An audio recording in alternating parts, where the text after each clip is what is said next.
Okay, guys, can we start? Guys, can we start? So we're going to be starting, inshallah, with pregnancy, and then we're going to move on to the other chapters which are included in your midterm. Okay. And the session is going to be a question-based session. Yeah, we're going to be answering questions. Through these questions, we will be able to see, okay, what is the weak point? That's where we're going to focus on the most. And we will try our best to make the whole session, like the 4 chapters,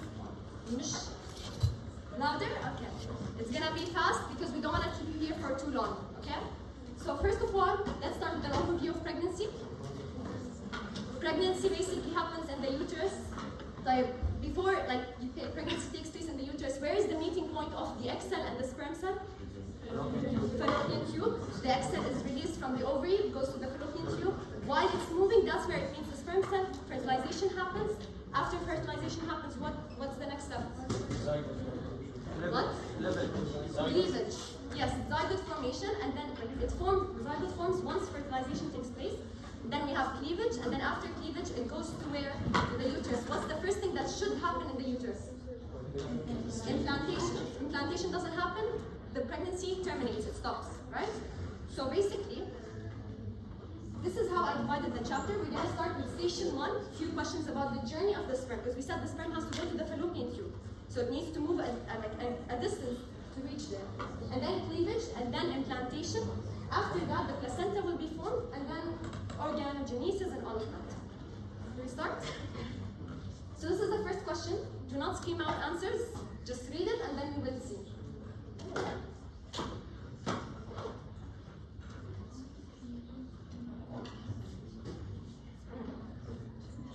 Who thinks the answer is A? We can't see it? How do I make it better? I'll read the question. Sperm move to the uterine tube through the uterine contractions and the energy of their own flagella. Is my voice audible? Yes. Okay. So for uterine contractions, there's also the movement of the flagella. What other factor, other than what is mentioned, is also involved? Is it the cilia on the apex of the cells lining the endometrium? Yes or no? Why no? No. Okay. I want to point out the thing that is wrong. Reverse peristalsis of the uterus and the uterine tube. Yes. Why do you think it's no? It is yes. The answer is B. Why is it not A? Because cilia is actually present, which is not in the endometrium. It's where is cilia found in the female? Yes, exactly. Uterine tube, fallopian tubes. It's there, but is it responsible for the movement of the sperm? What is it moving? The ovum. So yes, cilia is present, but it's not in the endometrium, and it does not move the sperm. It moves the ovum. Hormonal attraction to the ovum, that's not correct because it's chemical attraction, and increased temperature in the vagina which stimulates the sperm motility, again, that is not true. So after each question you're going to find a slide with the reference from the book so that you can read it. Let's look at this part of the book for a moment. Sperms, once they enter the female tract, what's the first struggle they go through, the first obstacle? Before the acidity. Leaking out is the first thing. Not all of them actually enter. Once they enter, the acidity is the second thing. Okay, acidity where? In the vagina. They manage to pass the vagina. They manage to pass the first obstacle. What are the 2 obstacles they face in the uterus? Contractions. Phagocytes and contractions. Yes. So these are the 2 things. If it passes them, it moves on to where? To the fallopian tube. It reached the site of the fertilization. Is that done? What has to happen? Capacitation. We'll see what's going to happen now. When a sperm first reaches the oocyte, they will first do what? See? So this question, we said that the sperm reached the oocyte. It passed the first thing in the leakage, the acidity in the vagina. It reached the uterus, the phagocytes in the uterus, the forceful contractions. It reached the oocyte. It has to do something before. There's something that has to happen once it reaches the oocyte. We said it's capacitation. Guess what else? C. Release of acrosomal enzymes. What is this called? Acrosomal reaction, exactly. Acrosomal reaction is triggered by what? calcium? Yes. High calcium. By calcium? Exactly. There's something we're going to look into in a bit. Calcium triggers the release of the enzymes from the sperm, right? Because there's acrosomal enzymes in the head of the sperm. It's like below the plasma membrane. So when the calcium levels rise in the sperm, they trigger the release of these enzymes. Same thing happens in the oocyte. We're going to see it in a bit. Okay. What destroys the zona pellucida sperm binding receptors? First of all, do you know what the sperm binding receptors are? Do you know what the sperm binding receptors are? The ones that are on the DNA?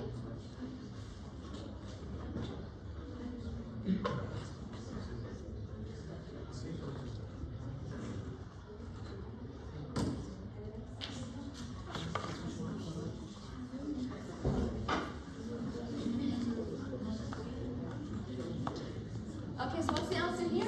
Raise your hands, please. Yes. A? Yes, that's true. So what is this process called? Yes. No. Cortical. Cortical reaction. What's the difference between cortical reaction and zonal reaction? The location. The location. Look, let's go straight. Okay. This is a table. It talks about all the reactions which are mentioned in this part of the book. I personally found them confusing in foundation, so I thought that this would break it down to make it much simpler. We said capacitation. It is basically what? Removing, because the sperm, it has a cholesterol cap. It prevents the acrosomal reaction from happening. So the enzymes are present, but they can't leave because there's something like blocking it. Why is it there, Aslan? Why does it exist with this cholesterol cap? Yes? So the acrosomal enzyme doesn't get secreted in the male tract. Exactly, because that's not where we need it. If it gets released in the male reproductive tract, it will harm it. We want it only in the female tract. So what happens in the female tract, once the sperm enters, because it's moving through the mucus secretions in the uterus, this washes the cholesterol away. Like it washes it off. So now the part that was inhibiting the release of this enzymes is no longer there. Now the enzymes can actually be released. So removing the cholesterol cap, that is capacitation. The release of the enzymes, that's acrosomal reaction. The acrosomal reaction, you said it's triggered by the calcium levels. Now when I asked about cortical reaction and zonal reaction, what's the difference between the two? And it leads to the other one. The cortical reaction leads to the zonal reaction. Cortical reaction is basically, what did we say? Calcium in the sperm, it triggers the release of the enzymes, the acrosomal enzymes, right? Same thing. Calcium in the ova will trigger the release of what? The enzymes from the ova. So it's basically same thing. Calcium, both of them are releasing enzymes. So acrosomal is the same as cortical, one in the sperm, one in the ova. In the cortical reaction, these enzymes, they have a function. Two things. What are the two functions of these enzymes? Who can say? The enzymes that are released by the cortical reaction, they release granules. These granules contain enzymes. The enzymes do two things. They destroy sperm binding receptors, yes? They harden the zona pellucida. They harden the zona pellucida, so now the zona pellucida changed. It was something and now it became even harder. So the changes to the zona pellucida are basically called the zona reaction. Simple as that. So zona reaction is not related to the enzymes. Zona reaction is basically the reaction that happens to the zona. It's like so simple as that. It's the changes that happen. Okay, the oocyte membrane block. Once the sperm binds to the oocyte, okay? I don't want, because a lot of sperms enter the uterus. It's not just one sperm. I have one ova, but millions of sperm. Now, if all of the sperms enter the ova, what's going to happen? What's the term? Polyspermy. We don't want that to happen. If polyspermy happens, what's the result? Yes, zygote dies, mitosis can't take place, so it's not possible. I don't want polyspermy. So instead of having a lot of sperm binding receptors, the sperm binded to one, I need to remove all the others. I don't want any doors open for any other sperms. So we remove them. So that's the oocyte membrane block. They're just laying around. So now the enzymes released by the cortical reaction will destroy them. Okay, do we understand how it is now? We're going to go back to our questions. Okay, so we already said what the process is. It's the cortical reaction leads to the zonal reaction. What is the difference between this and the oocyte membrane block?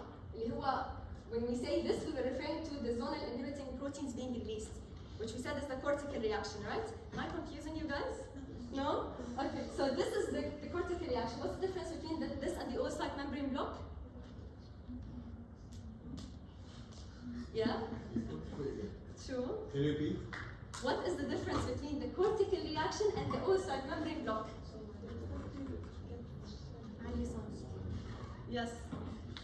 The receptor is shed in the oocyte membrane block. Yes. And for the cortical reaction, they hide them at the zona. Again, we're confusing cortical and zona. Okay. There's a lot. Yes. I think cortical reaction because of the zona pellucida sperm binding site, and I think also membrane block focuses on the actual plasmid sperm binding receptors on the plasmid membrane. Yes. Oocyte membrane block is basically shedding the sperm, the receptors. I have an oocyte. There's receptors. I want to remove the receptors. I don't need them anymore because already the sperm binded to one of them. That's oocyte membrane block. That's the first thing that happens. Cortical reaction is the second thing, is what's releasing enzymes. Third reaction is the zona reaction, which is the function of the enzymes. So the difference between cortical, oocyte, and zona, oocyte membrane block is shedding the receptors. Cortical reaction is releasing the cortical granules from its name, cortical granules. What's the content of the granules? The enzymes. The action of the enzyme is called the zona reaction, which is hardening of the zona pellucida. Is it clear? Okay. So this is the reference. As you can see here, it says these changes in the zona pellucida are called the zona reaction. So it is not the release of the enzymes. It is what happened to the zona. Okay. We finished the journey of the sperm. We said the obstacles it passes through as it reaches, as it's trying to reach the ovum. It reached the ovum. We said what happens there. We said capacitation has to happen, a chromosomal reaction, and we said why capacitation happens. اللي هو إنه it has to remove the inhibiting cholesterol cap. It wasn't removed before so that we don't harm the male reproductive system, but it will be removed now in the female tract. Once it was removed, by the way, I'm not supposed to put the question now, صحيح, I forgot. Anyways, so where was we? Okay, we removed the cholesterol cap, we released the enzymes. Now that the enzymes are released, they can penetrate into the zona. Meanwhile, I'm trying to block polyspermy by removing the receptors. That's the oocyte membrane block. Then the cortical granules from the ova are being released, triggered by what? We mentioned it. Calcium. Calcium triggers the release of enzymes in both the cells. Okay, these enzymes will harden the zona pellucida. This is the zona reaction. Type. Before we go on to cleavage, because now خلاص, the sperm entered, they fused, fertilization took place, now I'm gonna have cleavage, right? According to what you said in the first part of this session. Before that, something happens. The ovum, it was, like when it was in the ovary, it was stuck at a stage in meiosis, right? It was in the semi-dormant state. How does it get activated now? What activates it? Yes. Surges of calcium and zinc. Okay. And the entry of the sperm. That is true. I wanted a more specific answer. Wait. Okay, so the same calcium levels, yes, that trigger the cortical reactions, they are the same ones that basically activated from the semi-dormant state. But then it completes meiosis by the zinc. This is according to the book, and they differentiated between them. They said the calcium is what triggers it to basically become activated. Meiosis 2 is completed by the action of the zinc efflux. Okay, so just keep that in mind as well. When that is done, the both meiosis are completed. The nucleuses are both enlarged. It becomes pronucleus. They fuse. This is fertilization. Fertilization, yes. Fertilization, before fertilization occurs, is meiosis 1 done? Yes. They are both arrested at meiosis 2. Metaphase of meiosis 2. I don't know if metaphase is mentioned in the book, but it is at meiosis 2. Yeah? Okay. So yeah, then the fertilization happens. Now what is the cell? Someone mentioned zygote. هلا cleavage is going to happen. So this is the first question of cleavage.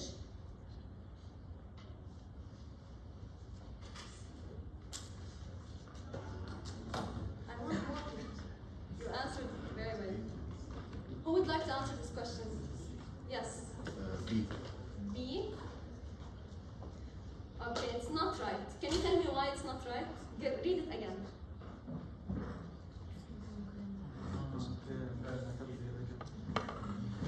Yes.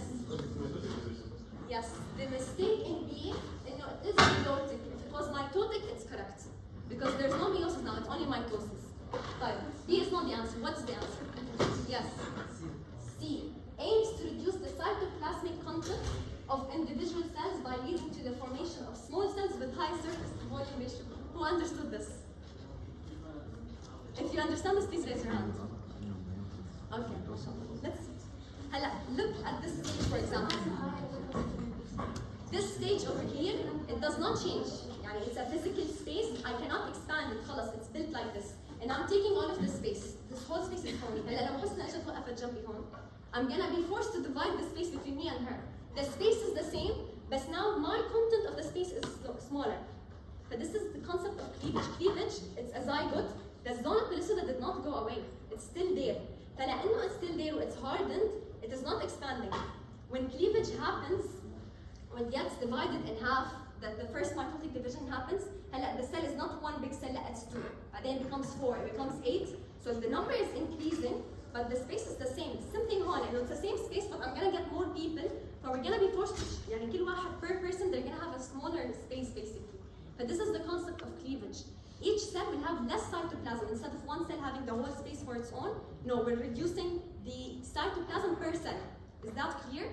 So why am I doing this? There's two main reasons. You guys know what are the two main reasons why do we do cleavage? Let me see new people. Yes. Increasing the surface area to volume ratio. What will that help? Why is what's the function? Yes. For the absorption of the nutrients. Yes, the exact diffusion. Because the nutrients are being, the zygote is going to obtain its basically nutrition and food by diffusion. So when I have a high surface area, diffusion will be faster. That's 1. 2. Think about it. I'm building a whole human being. Yes? Construct the embryo.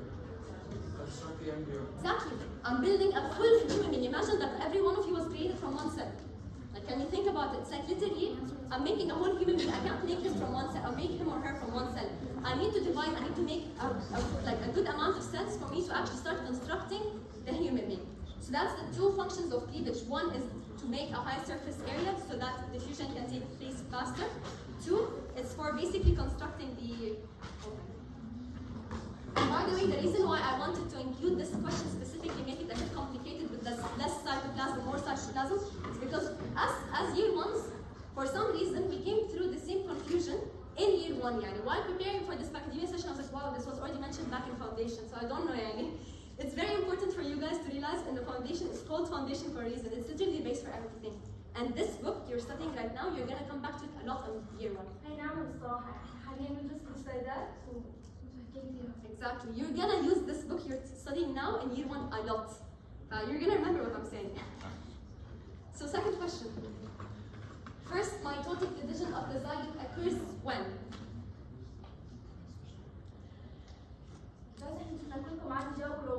بالضبط العكس يعني. Doing the mistake now is better than in the exam. I heard someone say C.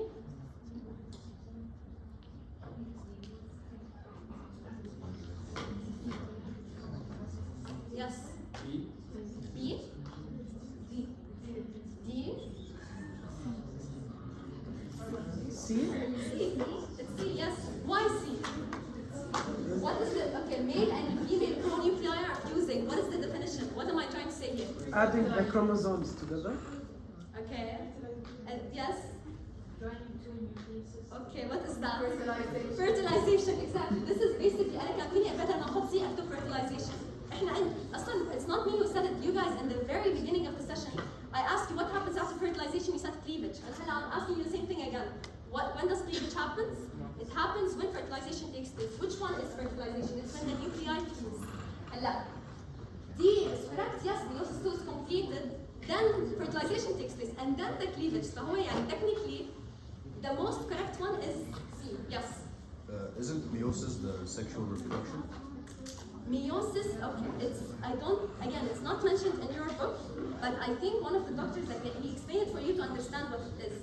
Meiosis is basically, I have one cell, I want to make more cells. Okay, so I'm increasing the number, again, this is not in the book, but it's just for the sake of him, to understand.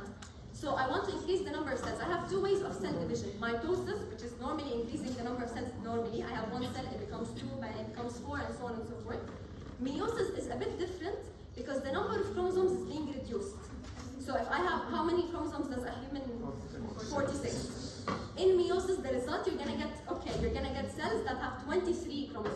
46. Why am I doing this? Because these sets are going to be used for reproduction. We saw in fertilization what's happening. A sperm cell and an ovum are being combined together. For 23 plus 23, I will have 46. But imagine if meiosis didn't take place. It would be 46 plus 46. So I'm going to have so much chromosomes. I don't want that. Basically, the goal of meiosis is to reduce the chromosomes so that it can be used for reproduction. And that's what it is. Okay, any more questions? Which of the following lists the stages or structures or prenatal development in the correct order? Hello. Something we need to know, it's mentioned in the introduction of the chapter. They said pregnancy is the state of carrying the conceptus. Conceptus is what? It's basically the developing human. Conceptus is the general name. Then during pregnancy, the name changes. And this is the question where you're going to see how the name changes. Did you answer before? You didn't answer before. A? You said what? E. E. Okay, yes? C. C. Okay. What's the difference between C and E? Who do you think is correct? Why not E? Fetus. Exactly. So yes, you're correct. لحد الآخر when you switch those two. I didn't read it. Yeah, see, you need to pay attention in the exam. Like they can make slight changes or make the answer wrong, basically. Is anyone? So first zygote, we agreed on zygote, صح? Fertilization zygote أول شيء. بعدين we said after zygote على طول cleavage. Then morula. Morula, how many cells are in the morula? 16. Yeah, 16 to 20. And then blastocyst. What is a blastocyst? How does it look like? Solid ball of cells. Solid ball of cells. That's solid ball of blastocyst. So no zone of pellucida. No zone of pellucida, yes, and? Very?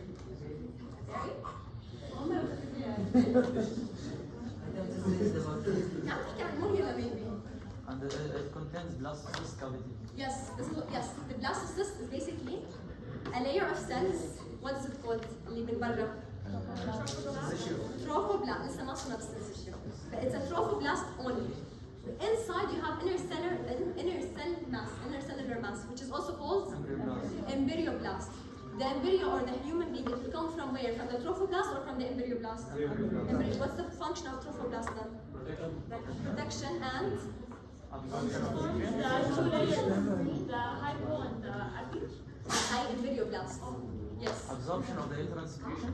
Absorption of the uterine secretion. I think so. It makes a major, okay. Trophoblast forms the placenta later on. The trophoblast, okay, let's leave this for later. Trophoblast is the one that absorbs the uterine secretions. How it makes sense because it's from برا يعني. But if it's gonna absorb from the uterine secretions, then it should be the trophoblast. Okay, but كمان something else to know is that it protects the fetus from the mother's immune system. Because at the end of the day, this is a foreign object that has been created. So the mother's body might reject it, but the trophoblast protects it from that. Okay? Answer C or E? The answer is C. Okay? We've reached blastocyst, and then embryonic phase, and then fetus phase. And then when it's born, it's called an infant. But be careful when fetus with embryo, don't switch them. Okay, هلا cleavage is done. احنا when we reach this هون خلصنا cleavage صارت blastocyst. احنا وصلنا عند trophoblast, right? Trophoblast when you mentioned syncytial and cytotrophoblast. هلا it's ready for what? I think you mentioned something about zona being, it's removed. Okay. So when the zona pellucida is removed, what happens? Implantation. Okay, so the zona pellucida it degenerated in the uterus. Now that's where implantation can take place. It's very important for the zona pellucida to be يعني, during cleavage when it's happening in the fallopian tube. It has to be there. It shouldn't like disappear earlier. Okay, it should be disappears in the uterus. Once it disappears, now implantation can take place. So this question is a clinical question. Okay, I'm not sure if you saw them in your previous quizzes, but you might see them throughout Bio 1. You will definitely see them in Bio 2. Yes, Bio 2 كتير فيهم clinical questions. They basically give you a clinical scenario, but then they ask you a question. With some people, they get overwhelmed when they see the clinical scenario and think it's like something complicated, but the question is very simple. But when you read it, يعني, focus on the keywords and don't let them basically scare you. Oh, if you want to answer, please raise your hand.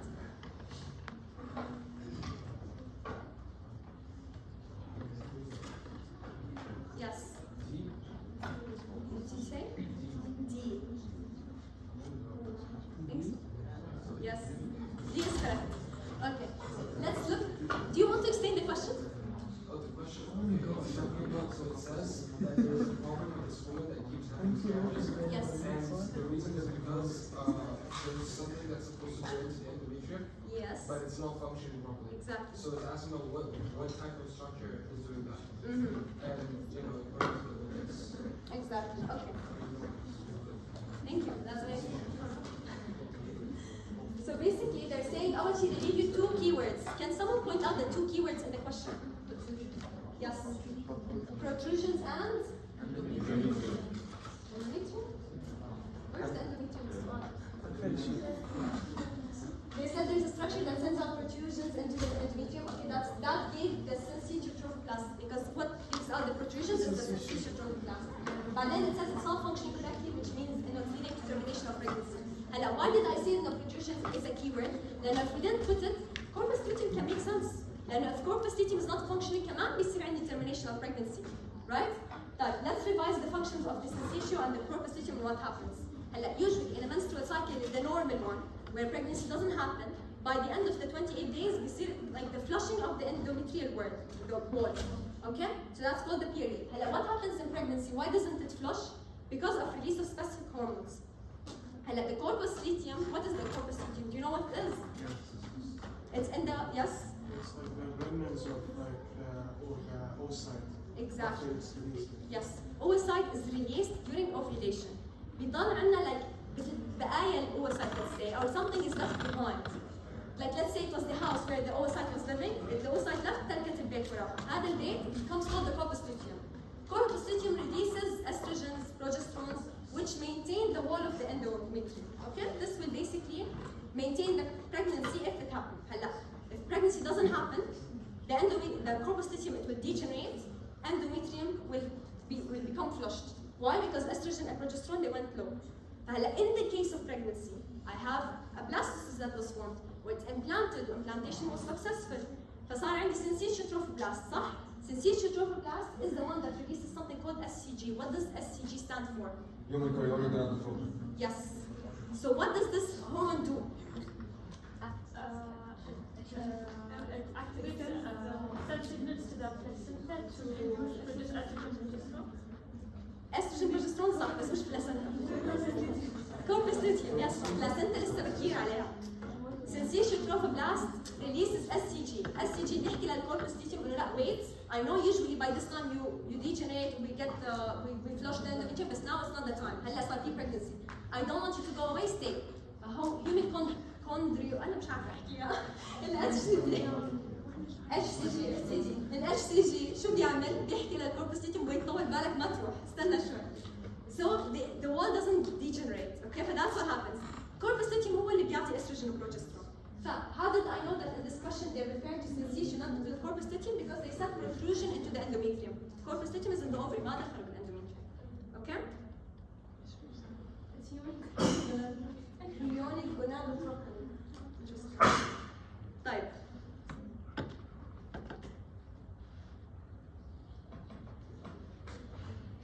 I want new people to raise their hands. I know, ما شاء الله you studied. Yes. D? Yes, it's D. We just mentioned implantation took place. Syncytial is now in the endometrium and it's making their endocrine function تبعها اللي هو شو؟ Releasing HCG. HCG will basically to be detected in the blood and no pregnancy took place. Okay, next. New people. Yes. طب خذي وقتك عادي. Yes. A.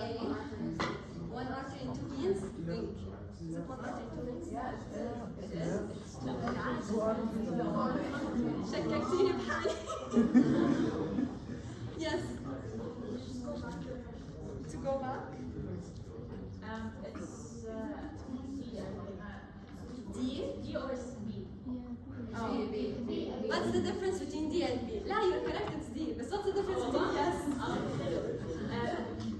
Yes. Because the placenta provides nutrients to the umbilical cord to the baby, so the mother's nutrients go to the placenta and cavity. Honestly, I was also confused about the same thing. I was like, B or D? Well, the thing is, fetus, mother, what's in the between? Placenta. So the umbilical cord is connecting the placenta to the baby. It's more correct than B. This is why D is more accurate, yani. And it's two arteries, one vein. Why are the arteries blue? Yes, because it's taking away the waste to the mother's circulatory system. So because it's taking it away, it's taking the waste and the deoxygenate, which is basically opposite احنا شو متعودين. But remember, it's 2 blue and 1 red, so it's 1 green. What is the origin of the hemocytoblast? I don't think hemocytoblast as a word was mentioned in the book, but I saw it in questions. Hemo is what? Blood. Blood. Cytoblast, cell. So what is the origin of the blood cells? Bone marrow in humans, and the baby. Yolk sac. So if the hemocytoblast is brought up somehow, remember, and it's related to the yolk sac. Yolk sac is the origin of the red blood cells. Okay. Next question. What is the decidua basalis? It's very important, by the way. Yes. I think D. That's pseudo something else, not basalis. What is it? Yes. D, okay. D is correct. لما حكيت إنه D is the pseudo-capsularis, correct. But C is not the it's not the pseudo-basalis. There is one word that makes it wrong. B, okay. B. Okay, wait. There's something I forgot to tell you in the beginning of the session. I was supposed to tell you من الأول. But basically on purpose there is a question. أنا حاطة كل الأجوبة غلط. I want you guys to find it out. I did it on purpose. Okay, so basically just to explain to the guy in the back why C is wrong. The original question was myometry. What the endometrium during pregnancy becomes called the decidua basalis. Let me see the picture. Okay, this is the baby, right? This is the myometrium. This is the endometrium, which during pregnancy صار فيه changes. It became called the decidua basalis, right? So the original question, it said the decidua basalis is between the baby and the myometrium, which is correct. So I just changed it to endometrium, and I wanted you guys to basically point out none of it is right. I was supposed to say this at the beginning of the session, look forward to a question that has all wrong options. Someone said B. B is wrong, it does not stay after birth. After birth, it's part of the placenta. Placenta is removed, it doesn't stay in the uterus. And D, we said it's the decidua capsularis. It's very important to know the difference between capsularis and basalis. Basalis is the one which is basically the endometrium. It's between the fetus and the myometrium. Capsularis is the one that's toward the uterine cavity. What is the uterine cavity? You see this? Lumen of the uterus. Lumen of uterus is usually the full space. But during pregnancy, because the baby is taking up space, فبيبطل في عندنا uterine cavity أصلاً becomes so small هي هاي بس. Like this red line, this is the very shrinked uterine cavity لأنه the baby is taking up all the space. The decidua that's facing the uterine cavity is the capsularis. It's like the capsule. Think about it. Capsule, it's like a capsule around the baby. Basalis is like the base of the placenta. Remember, it's very important to know the difference between them. Implantation took place. We're going to look into gastrulation. Okay. Before that, we had an inner cell mass and trophoblast. Inner cell mass, it will become what? 2 layers. Epiblast and hypoblast. مين اللي قال epiblast وhypoblast؟ لا تعالي صوتهم it's correct, yes. The epiblast and the hypoblast. Yes, exactly, thank you. Epiblast and hypoblast, right? بعدين these epiblast and hypoblast they become what? Amniotic cavity and yolk sac. The amniotic cavity is released by what? Epiblast, so it's on the On top. Yeah, on top. And then the yolk sac is by The hypoblast. So if you can imagine it like the ball here, amniotic cavity, epiblast, hypoblast, yolk sac. Okay? Right. This question: which of the following is not true about the epiblast? Yes. C.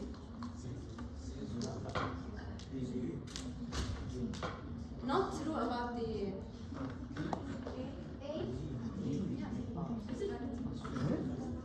D is right. D. Can you explain why it's D?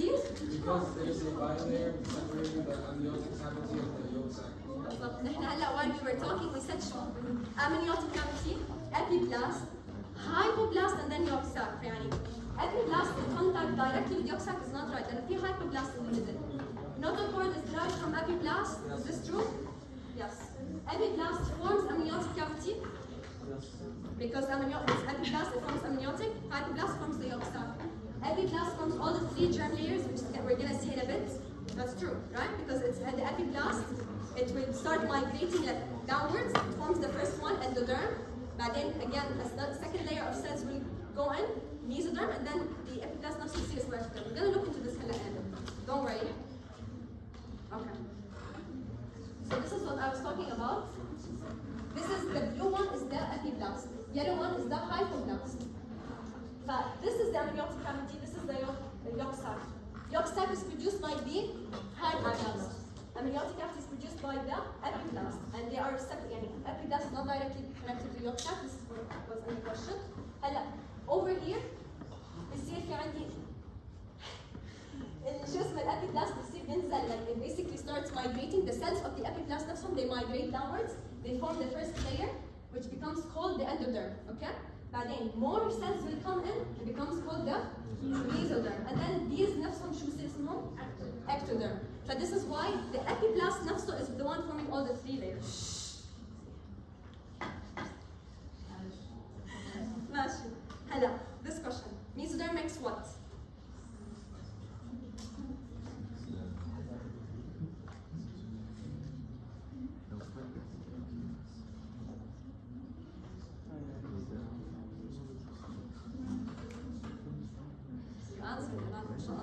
I need someone else. Yes. Steam. يعني أحكي لك شو. Yes, it's steam. هلا there's something I want you guys to know. This figure يعني أنا يمكن طلعت من الفاونديشن مش عارفة إنه it exists. طلع موجود بالكتاب. أنا كل مرة when did they say إنه liver is produced? Because if you look at the mesoderm here, مش مكتوب liver. I was like, how is the liver produced? By the mesoderm, it's not even mentioned, turns out. This figure in the book, it's basically all the structures formed by the endoderm. Liver is mentioned here. فكمان وصلنا year 1 and I just realized liver is produced by the endoderm. Moving on. Dorsal surface cells of the inner cell mass. What's another name for inner cell mass?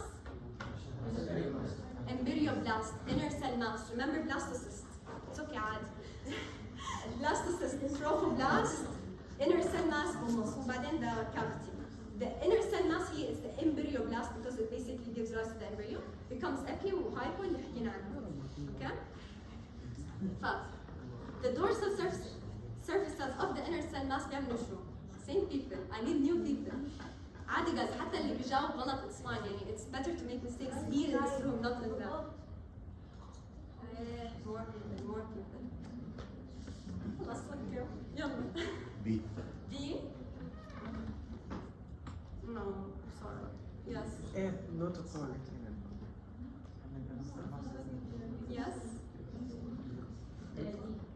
D? يا جماعة حكيتوا كل شيء إلا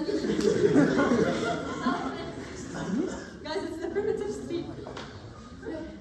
Gastrulation begins when a group with raised edges called the primitive streak appears on the dorsal surface of the embryonic disc. Which is basically narrow cell mass. But this is called primitive streak. Pay attention to the definitions, guys. And the primitive streak gives rise to the notochord. You got it? Okay. What is the first event of organogenesis before we get into this? كلكم مع بعض. This is easy. The appearance of the primitive streak. Yes. A primitive streak بتساوي notochord. Okay, تمام. بس All this process, what's called? first event of organogenesis. Gastrulation. No. Yes. Folding. Folding. Wait, هو أصلا لا, it's not an MCQ question, don't worry. I don't know. Yeah. It's new relation. Wait, do I have a reference? Yes. The first major event in organogenesis is new relation, full stop. It's in the book, guys. The differentiation of the ectoderm, it's basically the specialization of the ectoderm, which we're going to look at in a bit. But this is the start of organogenesis. Just memorize it. Organogenesis starts with new relation. New relation, it's basically formation of the neural tube. How does it start? هيك كيف خلص I want to make mutilation. What induces? Okay, I think this is something we need to discuss. Yes. I think it's folds. Folds. Okay. Like. Ask this question.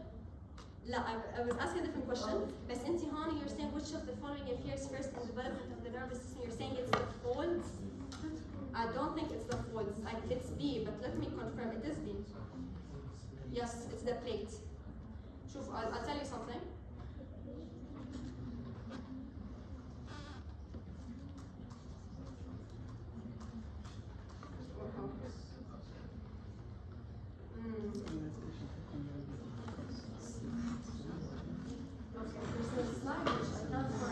But basically what happens, أول شيء the plate is formed, ماشي? The neural plate is formed. بعدين the groove is basically يعني إنه like a downward movement. So it's plate, groove, and then these are called the folds. Because can I draw or something? بس yeah, so basically think of it, it's like a plate. It goes شوي هيك تنزل بالنص. This is called the groove. ولما تنزل بالنص by default لما أنا there's a part it's a groove معناته اللي على الجنب اللي طالع what is it? It's like a fold. And this is like how it looks like. So let me try to find a picture. I can't find a picture. Guys, do you have your book open?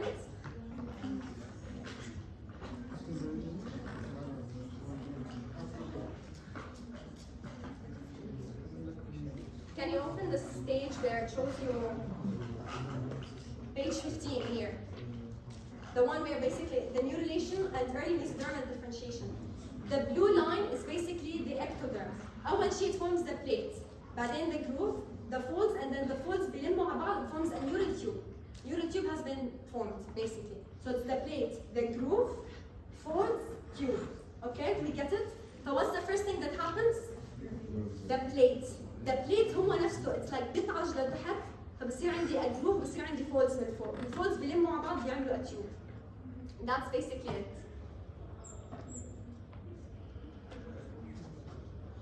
Is this question clear? I think it's not my laptop. If I can open the book, هون أحسن I think. Do you?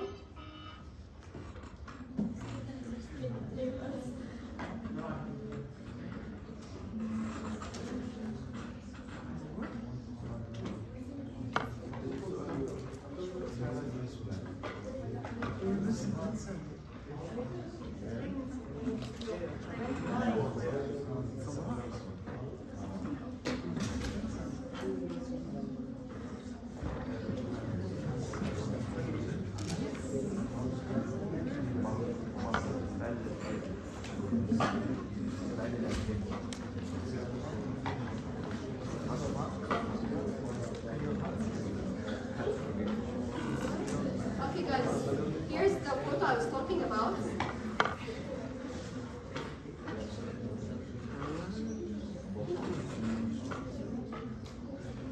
Neural plate, first thing, ماشي؟ Neural plate شو بيساوي؟ ينزل لتحت. This is the groove, this is the fold. فهو it's by default يعني if a groove formed the fold will be there and هو it goes down. This is basic. You're gonna have all the structures already achieved. The plate, groove, fold, and then the tube. هلا. This is the neural tube. It formed, and this over here is the mesoderm. It looks like 3 circles, right? It's like 3 aggregates because it has 3 parts which we're gonna look into right now. And the green thing is the neural crest. Okay? So, first step of organogenesis to take it from the top. Don't panic. It's fine. First step of organogenesis is mutilation. First, take it شوي. First step of organogenesis. Organogenesis شو يعني? Forming organs, right? Okay. First step, I need to start with my neural tube. This is what they start with. They make the neural plate. اللي هو it's from the ectoderm. It makes the neural plate. Neural plate شو هون عندي ectoderm. هذا الendodерm. هذا الميزودرم. بس اللي صار إنه الectoderm هون صار عنده thick. It became thicker شوي. صار اسمه neural plate. That's it. ماشي هلا. Step number 2. النيورال بليت نفسه كان ستريت صار هيك مطروش. اوكي صار في شيء اسمه نيورال شو اسمه؟ the folds and the groove. وبلش هذا الشيء الاخضر ما كان موجود. If you notice هون we didn't have any green thing. هون صار عندي فجأة شيء اسمه green. ما بعرف صار يطلع من الجنب. This green thing is called neural crest. اوكي؟ وبلش الميزودرم اللي كان ستريت لاين بلش يعمل دوائر هيك صار انه اتس كولد aggregates. اوكي؟ فاوفر هي عند النيورال بليت ميزوديرم اندوديرم. بعدين النيورال بليت طبعا هيك شوي صار عندي جروف وفولد، صار ميزوديرم became like aggregates وهيك. Neural crest is being formed. Okay? هلا folding is happening. As you can see the arrows they're pointing انه يعني they're basically closing up. فمثلا الاندوديرم اللي كانت a straight line صارت هلا you're gonna find it انه صارت a tube. Okay? والاحمر هذا انه لمع بعضه. It's basically like making a circle. Do you get it? Do you want me to repeat? I know it's a confusing concept. Yeah, so this whole thing is from the which thing Endoderm? Okay. This whole thing احنا we agreed انه epiblast hypoblast من 3 layers اللي هم ecto, meso, endo صح؟ هدول هم ecto, meso, endo. الاكتو is blue, meso is red, endo is yellow. What is happening is الاكتو بلش اول واحد لانه what's the first step of organogenesis? Urination. It starts with ecto. فالاكتو becomes thicker. When it becomes thicker هذا صار اسمه هلا neural plate. Neural plate it's a straight thing, it's a plate. بيجي بيعمل it's like it goes downwards a bit. So when it goes downwards a bit صار اسمه this is called the groove, this is the folds, and then neural crest cells start to appear اللي هما the green things. The mesoderm becomes يعني instead of being one straight layer it forms aggregates. We're gonna look into the aggregates هلا. It's called the specialization of mesoderm. We're gonna look into it. هلا what I'm focusing on is the specialization of the ectoderm. And it's forming the neural tube. Okay? If I go back to the presentation, let's forget the questions. Let's look into things. This is what I was talking about. Ectoderm specialization. And no, it's our sheets neurulation. Neurulation doesn't happen. I was asking, does it happen on its own? It doesn't happen on its own. Something needs to trigger. And hello, we are ready now to do neurulation. What is this thing? It's the chemicals from the notochord. Okay? Hello. I think someone mentioned the notochord is the first thing that happens in organogenesis. The notochord, it basically forms from the primitive strip. When it forms, it gives out chemicals. In chemicals, they're going to say, okay, now we have a notochord, let's make neurulation. Notochord is basically, we can say it triggers the nervous system to start happening. And at form, it tells them, okay, start making the nervous system, and neurulation starts happening as a result of the notochord formation. Am I making sense, or am I confusing you guys? Or clear to now, notochord formed, send out chemical signals, neurulation has started. Neurulation, sure, now who can repeat it for me? What is neurulation? It started by what? بعدين exactly. got it تمام. The plate, the groove, the fold, the tube. بعدين بيطلع neural crest من الجنب. Okay? هلا this part of the huge table هذا من الآخر اللي هو أصلاً صراحة بده ينحفظ there's no way of making it simple. It's just literally pure memorization. بس basically what they're telling you the neural crest اللي هم طلعوا from the ectoderm, the green things. What do they form? They have 3 things. أول شيء they form ganglia. They said they will form the cranial, the spinal, and the sympathetic ganglia. They are the neural crest cells, okay? And then they form the chromaffin cells of the abdominal medulla and the pigment cells of the skin. So the neural crest cells, اللي هم the green things اللي طلعوا from the neural tube, what did they form? 3 things. First one? Pigments of the skin, yes. Ganglia, what types? أنا بدك أسامي. Practice it with us. Sympathetic, spinal, and cranial. Finally, the chromaffin cells of طبعا pure memorization here. هلا كمان the epidermis, as the ectoderm, is basically forming the nervous system, right? فأكيد it will be brain and spinal cord. But why ectoderm بيستلم الhair والskin والnails? How do I memorize this? Ectoderm is nervous system. Okay, all of this is included in the nervous system and everything outside. What's everything outside? The skin, epidermis, the skin, the hair, everything you can see. Endoderm is everything on the inside. The lining of the GIT, the lining of the respiratory system, everything lining, it's what? It's the endoderm. Okay? Mesoderm, what does it do? Mesoderm starts with M. What does it mean? Movement. So anything related to movement, muscles, bones, حتى the organs, لأنه muscles, it's not only the muscles اللي هو what I'm moving in my limbs, it also includes the muscles in the organs, right? Smooth muscles. So remember it like this. Ectoderm is everything on the outside plus nervous system. Endoderm is everything on the inside. And the mesoderm is everything related to movement and muscles وهيك. هلا we're gonna look into the details. In the ectoderm specialization, they also mentioned in a paragraph in the first month the primary brain vesicles are formed. هلا I think كل هاي التفاصيل we'll take it more in CNS. But since it's mentioned in pregnancy and just know it here as a fact, in the first month I can see the 3 brain vesicles. First month of pregnancy. Second month of pregnancy, the brain flexures are evident. The cerebral hemispheres are on the top of the brainstem, and you can detect brain waves. Again, all of this, to make more sense in CNS, what is this and what is that, okay? It's just because it's mentioned in the pregnancy chapter, I thought I'd just put it here. For ectoderm specialization, the paragraph is divided into these 2 slides, basically. هلا, mesoderm specialization. In the ectoderm, when it basically the cells they started going down to make the mesoderm, that's what the primitive streak. It's basically what started. كيف اشرح له notochord in a simple way؟ نقولها احنا مش عارفين. ما exactly شو بدي ابسطها. All you need to know is that primitive streak forms and the dorsal احنا حكينا the dorsal side of اللي هو the epiplasmis. It increases in size to forms a primitive streak. Okay? The primitive streak it's basically the beginning of the notochord formation. The notochord is basically a group of cells which originally are part of the mesoderm.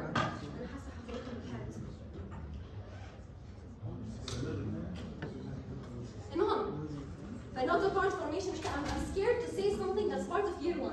And how do you So notochord formation happens after the أول تصير عندي primitive streak تصير عندي شيء اسمه notochord formation. It is part originally in notochord. It's a mesodermal rod. يعني it's forming from the mesoderm layer originally. Okay? هلا notochord شو شغلته بالحياة؟ أنا ليش بعمل notochord؟ هو ما بيضل أنا after the baby grows and becomes a human being ما راح أشوف the human being I'm like oh yeah this is the notochord. Notochord disappears. Notochord عنده شغلتين بس بالحياة. To basically trigger the formation of the neural tube by giving the chemicals how we already discussed it. Notochord will be replaced by the vertebral column. يعني notochord ما بيضل هو بس إنه مش موجود عشان يحكي إنه لا يلا هلا I want the neural tube to be formed and then it disappears بيعمل شغلته بيمشي. بقايا النوتوكورد بتكون موجودة بشيء اسمه نيوكليوس بولبوزس. فالنيوكليوس بولبوزس هاي موجودة بالعمود الفقري هاي هي بقايا النوتوكورد. That's it. أما باقي النوتوكورد اختفى. ميزوديرم احنا مش شفنا إنه it was 3 red circles. Okay, قلنا هدول they're the aggregates. these are the aggregates you were talking about. ميزوديرم بصير 3 أشياء. Somites. السومايتس طبعا أنا I'm starting from if I go back to the book just to show you. Okay, this is basically احنا حكينا the neural tube. فأقرب شيء للنeural tube هاي it's the largest red circle. This is the somite. Somite is part of the mesoderm. It's the largest one, the largest aggregate, and it's the closest to the neural tube. I want you to remember this because it will make memorization later easy لما احنا نشوف what somites form. ماشي؟ جنبيها عندي the intermediate من اسمها لأنه أنا عندي 3 things. فعندي واحدة هون، واحدة هون، واحدة بالنص. اللي بالنص تكون اسمها intermediate.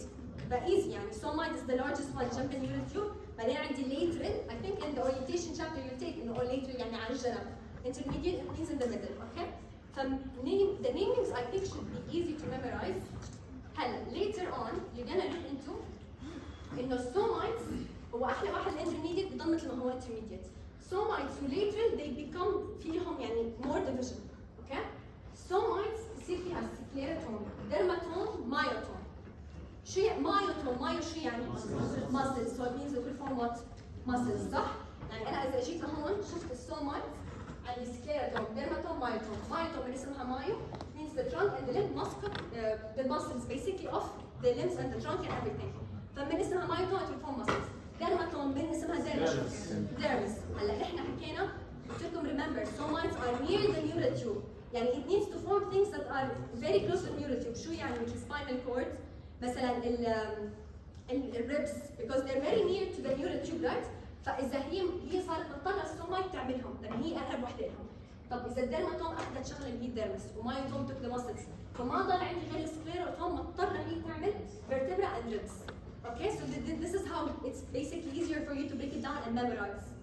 Intermediate is the easiest one. أخذت these components وراحت بحالها يعني خلص doesn't have anything else or more complicated to understand. Notochord we said إنه هو it's there to stimulate neural tube formation. It stimulates the basically organization of the nervous system. بس غير هيك هو بيختفي. يعني أنا أجي أشوف what forms from the notochord. Nothing is there unless other than the nucleus. various purposes. تمام؟ هلا lateral plate mesoderm اللي هو على الجرح. اوكي؟ عندي شيء اسمه somatic وعندي شيء اسمه splanchnic. هو بيتقسم لاثنين.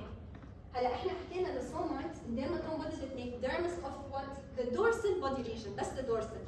تذكروها dermatome the dermis so دي كملوها بتصير dorsal يعني remember انه دي so dorsal. طب والفنترال مين رح يعملها؟ somatic. How do I remember انه it's the somatic not the splanchnic؟ من اسمها somatic somatic it's like their sisters يعني بيكملوا شغل بعض. لو هي عملت dorsal area بس وتركت الفنترال her sister will complete the job for her وتكمل معاها ventral. فهتشوف somatic mesoderm عامله dermis of ventral body region. الدورسال somatic والventral was the somatic. هلا splanchnic something to basically او اوكي the somatic احنا حكينا عنها في ventral body region right؟ وبتعمل parietal serosa. هلا something I think يا دخلتوها بتشوز يا دخلتوها orientation. Parietal with visceral. What's the difference? outside visceral is near the organ صح؟ فلانه هي عم تعمل parietal اللي هو برا فهي كمان it's already outside فحتكمل على the limbs لانه limbs are outside the hands and their legs right؟ فاit's gonna form the connective tissues of the limbs. Whereas إذا اجيت أنا على splanchnic هون شو عم تعمل؟ It's making the visceral serosa. فاit's gonna he already it's visceral so it's near the organ that will form the organs the heart, the blood vessels, walls of digestive and respiratory. So because it's visceral that's near the organs. And when you're trying to remember things in the exam think about it this way. Try to connect them. Visceral serosa so it's near the organs that's everything related to organs, heart, blood vessels and all. Parietal serosa so it's outside. يعني انه think about it هيك انه outside so it's limbs so connect the tissue on the limbs. Okay? ولانه somatic and somatic are like close to each other فواحدة هتعمل dorsal وواحدة هتعمل ventral. How do I remember which one makes the dorsal? Remember انه somatic عندها dermatome so D. Okay? The only reason why I wanted to include this is because this is a very like annoying part of the chapter. You just purely memorize it. So I tried to like give some ideas on how to basically memorize it in an easier way. هلا we spoke about the specialization of the ectoderm or specialization of mesoderm. We said endoderm it's very easy. Literally بس epithelial lining or any outpocketing. يعني مثلا epithelial lining of respiratory and something that's near it. Glands مثلا the thyroid gland that's here, the thymus. هدول الاشياء they're very near the respiratory فالendoderm بيعملهم يعني بطريقه you can say. The endoderm paragraph in the book is very simple. So just go through it. That's that. هلا this part for some reason this was a confusion for me in foundation. You know, the nutrition, when does it take the nutrition from the placenta, when does it take it from the uterine secretion and all of that. هلا نحن أول شيء عملنا zygote, right? So the zygote is still taking the whatever stores the oocyte had. Oocyte already had its own stores for food, but it's basically using it until it reaches the uterus. So the cleavage takes about 4 to 5 days, let's say. But during the 4 to 5 days, it's basically using the food source of the oocyte. Once it reaches the uterus, what is it gonna use? Makes sense, صح؟ يعني it entered uterus, خلص now there's a uterus, so let me make use of it, let me take the uterine secretions. هلا صار عندي syncytial trophoblast. Syncytial trophoblast إنها شو بتعمل؟ Protrusion, صح? That was the word. So it protrudes into the endometrium. And now that's in the endometrium, it will also use it. It will digest the cells of the endometrial cells until it forms a placenta. خلاص, طالما البلاسنتا صارت, it's done. Placenta is done by the end of the 3rd month. According to your book, it says when the placenta is completed, it makes the function تبع nutrition, it makes the function تبع endocrine and everything by the end of the 3rd month. Yes? Dr. Aboudraz said that the placenta will start providing food or nutrition for the embryo by the start of the 9th week. 9th week, that's 2 months completed. Okay, the thing is, this is in the book. I followed the book for that. If you want, ask him. So if he said 9th week, ask him, you know, it says in the book in the 3rd month. Let me double check. It does say in the book here.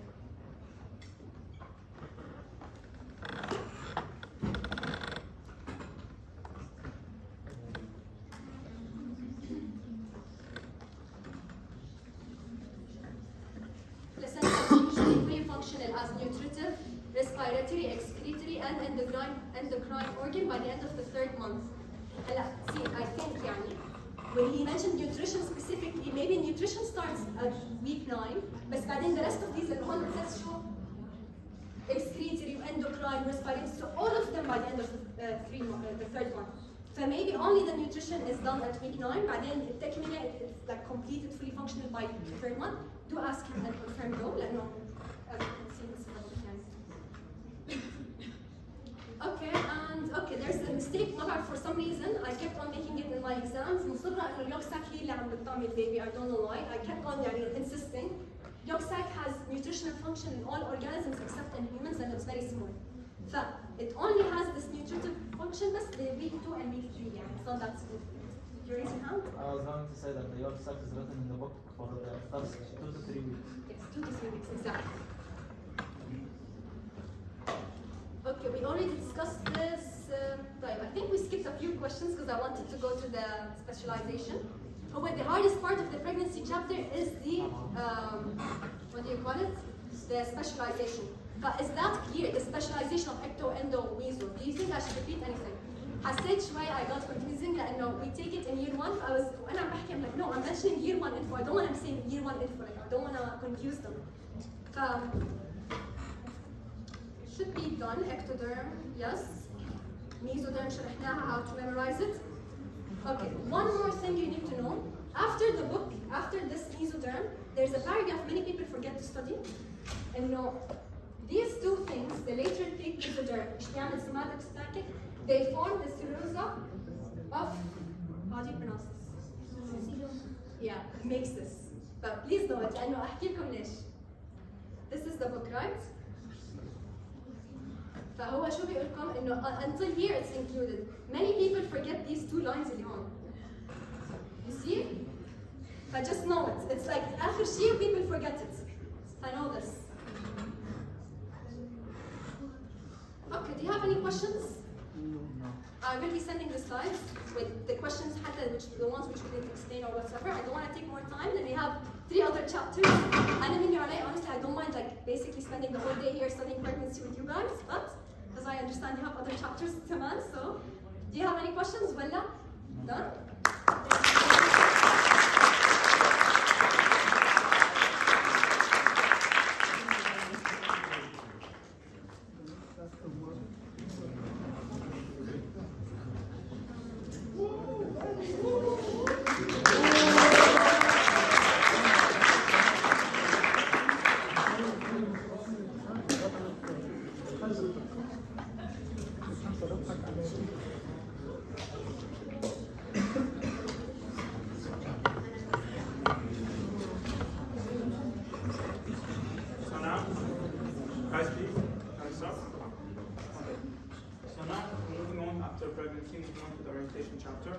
I think most of us can agree that it's probably one of the easiest chapters in the book. I think most of us can agree with that. However, regardless of how easy it is, equal questions come from orientation chapter or from other chapters. So you should still at least give it its time, give it its worth. Don't neglect it.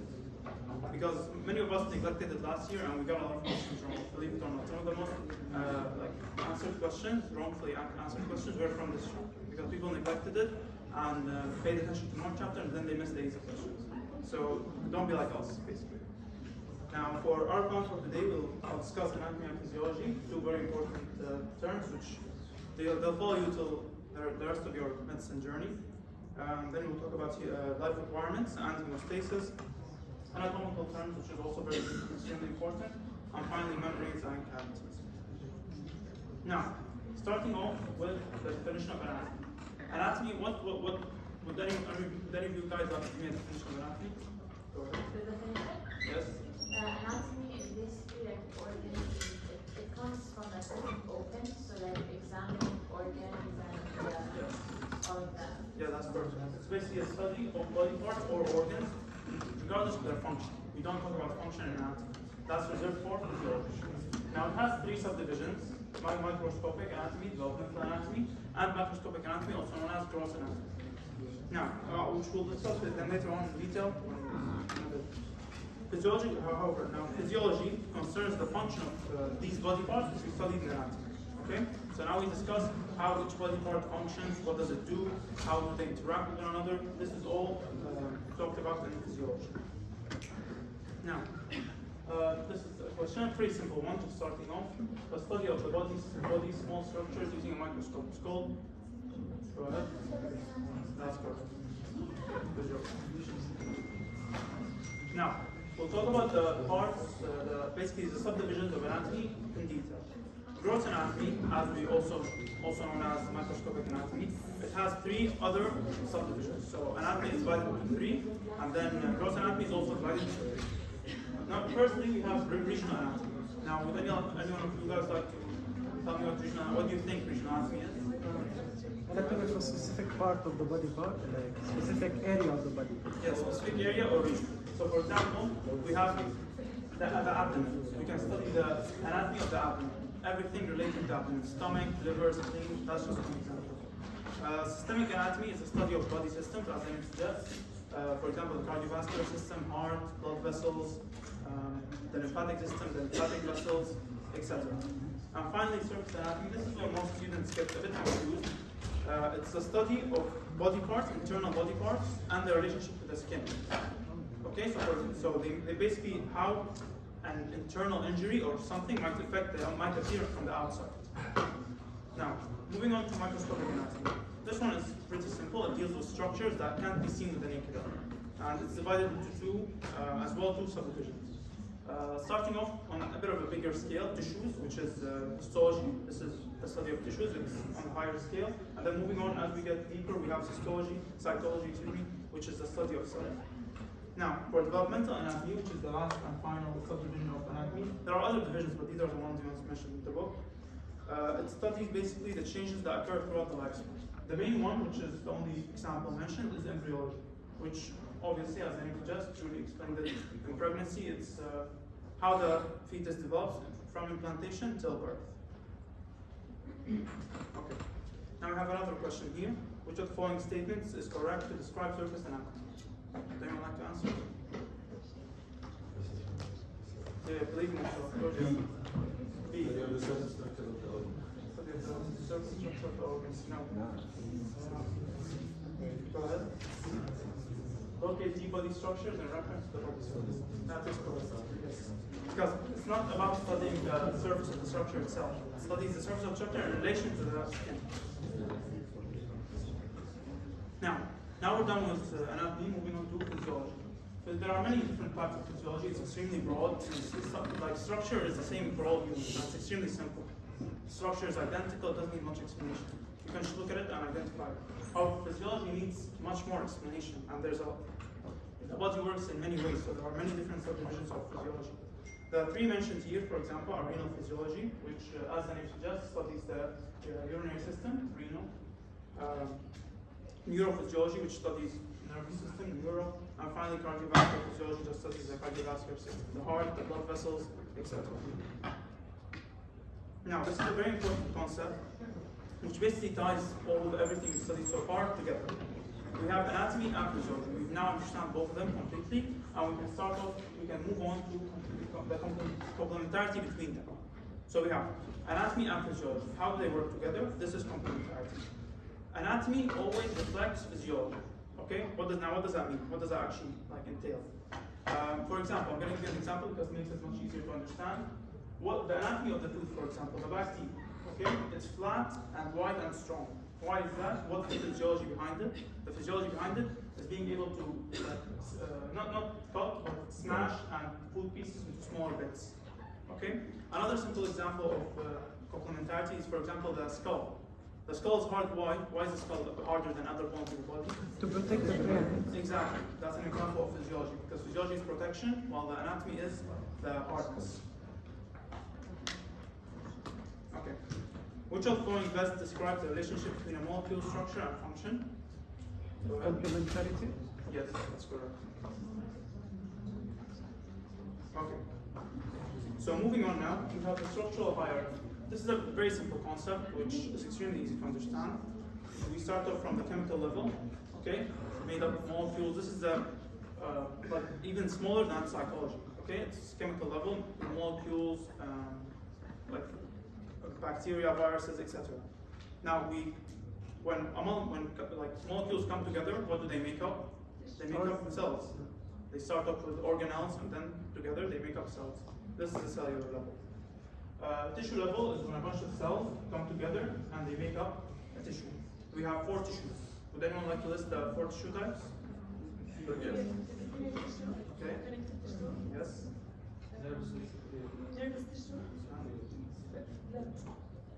Like connected. Yes, that's a 4th tissue. Now, who would like to explain what does muscular tissue do? Yes, connective tissue. Support them. Yes, that's correct. Connects and supports. Epithelial tissue. Go ahead.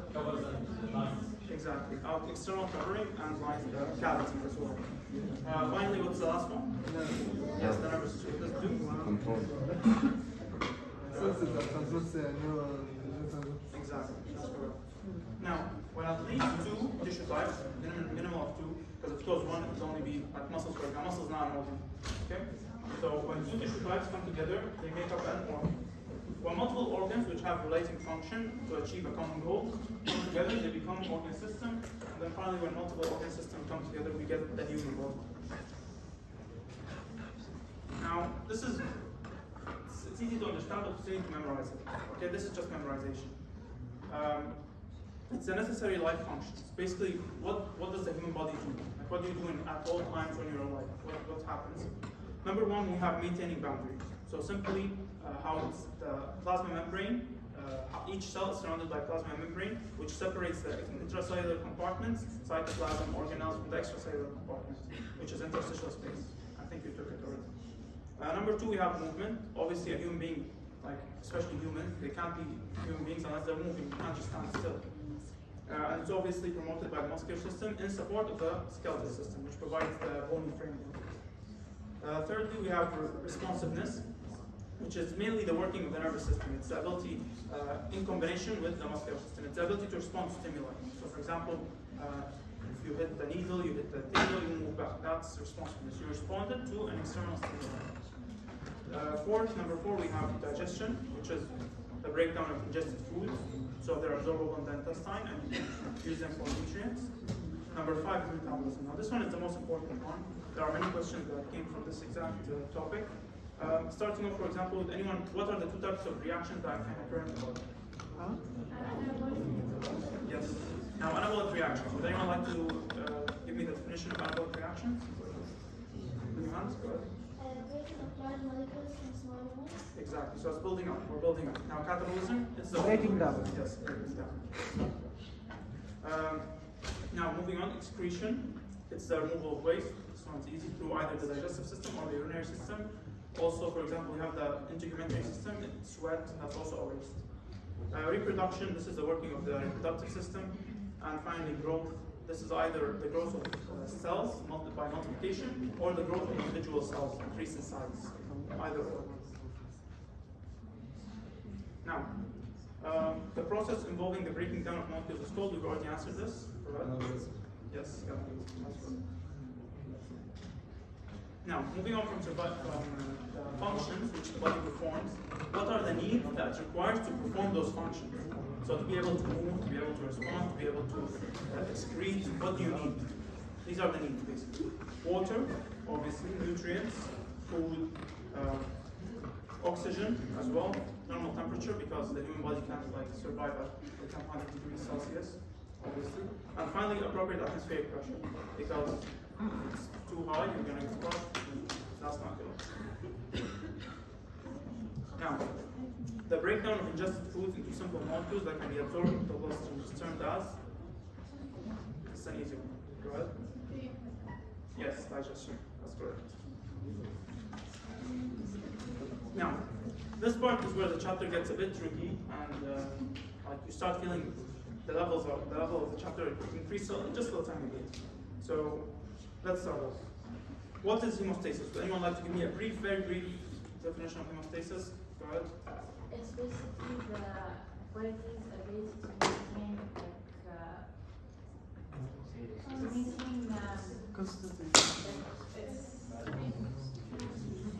it's basically what is ability to maintain all the internal conditions to not lead to diseases or anything. Yes. But so regardless of external stimuli, it's the body's ability to maintain its normal levels, normal functions, normal metabolism, all the things that the body does.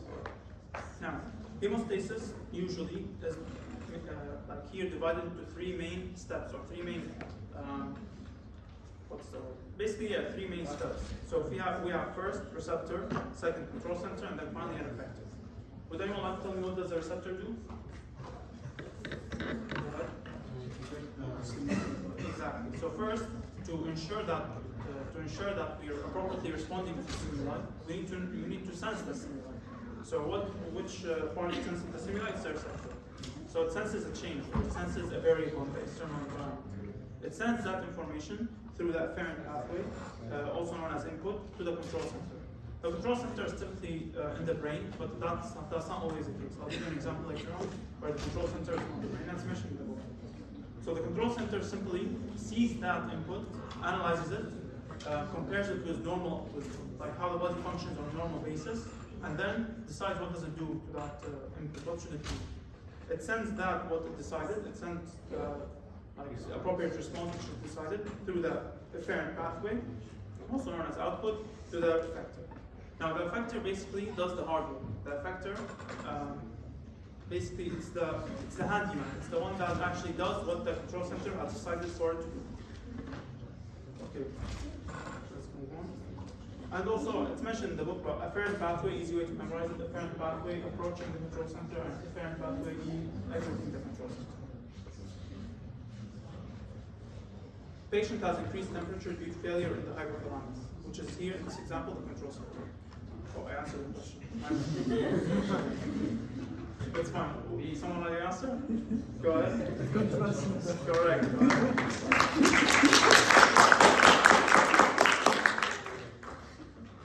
Now, we have examples of the type of hemostatic mechanism, so I just mentioned they're divided into two examples. A positive feedback mechanism and the negative feedback mechanism. Here in this example we have both. This, however, is a positive feedback mechanism.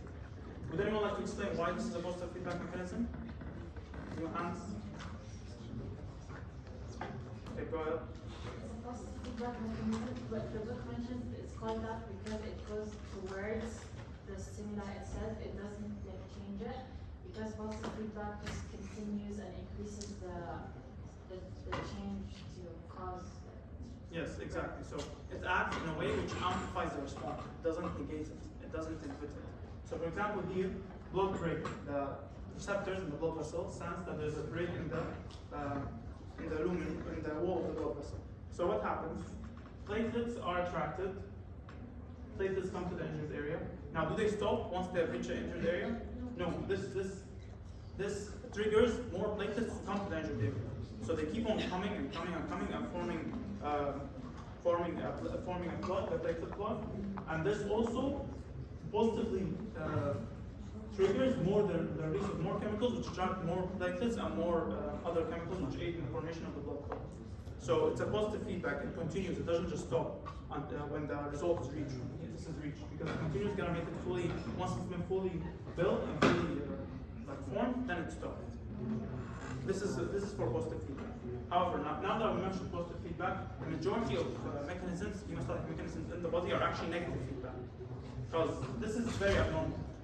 A break in the blood vessel, for example, is not a normal thing. It's extremely uncommon, or it doesn't happen often. So the majority of reactions are actually negative feedback mechanisms. Negative feedback mechanisms work in the opposite way. For example, we have sweating. Sweating in a hot when in summer, when the temperature is hot, you start sweating. Why? The body senses an increase in temperature. Okay? The body produces sweat. What does sweat do? Lowers the body temperature. Exactly. And once the body has temperature has decreased, it stops. Sweating stops. So it inhibited the sensation of feeling hot by producing sweat, and then it stops. Or on a hot day, which of the following occurs? Negative. Exactly, negative feedback by which of the following cascades of events in the body is regulated by the positive feedback mechanism? Go ahead there. See, oxytocin strengthen, neutron contraction during birth. This is correct. This is another example of positive feedback mechanism where the body senses that the baby baby is getting ready to be born.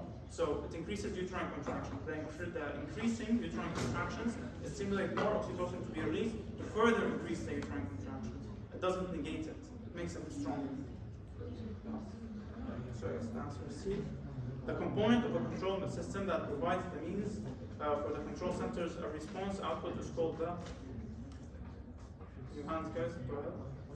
Yes. D, the effector. That's correct. It's the handyman which does what the control center has decided for it to do. A control mechanism that responds to a stimulus by decreasing its intensity is called a negative feedback. Yes, it decreases the intensity of the change, the variable. We've already mentioned this, blood clotting and the birth of a baby are examples of. Yes, they're the only mentioned examples, I think.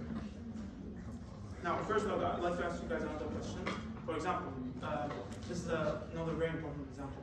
When blood glucose levels increase, okay, we have receptors in the blood vessels and the body cells which sense that increase in hyperglycemia, the increase of blood sugar levels, and then where do you guys think they send that information? What is the control center? Yes, the pancreas. That's correct. Now, what is the effector? The pancreas, what does the pancreas do first? It takes up the glucose inside. The pancreas itself does not take up the glucose. The pancreas releases what does it Insulin. Exactly. So it releases insulin. That insulin is basically, you can think of it as the efferent pathway. Okay, it's what the pancreas is sending. The efferent pathway, for example, like imagine it's the blood vessels carrying those hormones. Where do they carry? What's the effector? The cells absorb them. Exactly. So the cells are the effector in that example. So that's just an important example. Now moving on, we have anatomical terms. This topic I like to bring a lot of questions from it in the exam. It's very easy to bring multiple questions because it's very wide.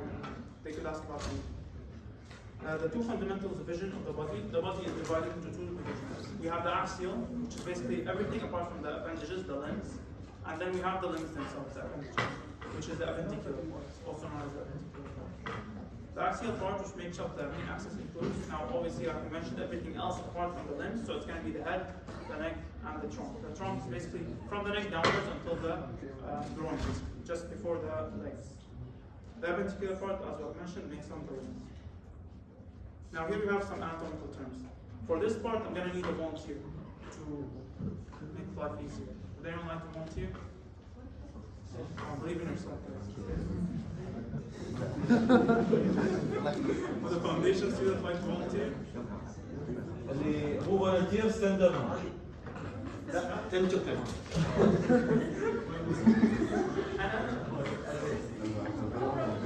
For the next part, the time is surgery.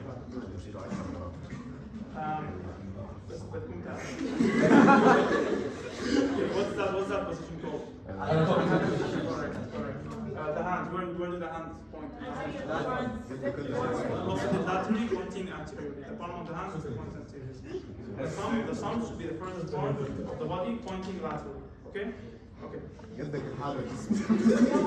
Now, let's continue. We have, starting off, we're going to start from head to toe. Superior and inferior. Superior, easy way to memorize it, cranial, the cranium, which is the skull. It's at the top. So if I ask you guys, no. Okay. So if I ask you guys, what's the relation of the nose? For example, the umbilicus, the belly button. What would you say? Superior. Exactly. And if it was the opposite, it would be inferior. So the belly button in relation to the nose, it would be inferior or cold.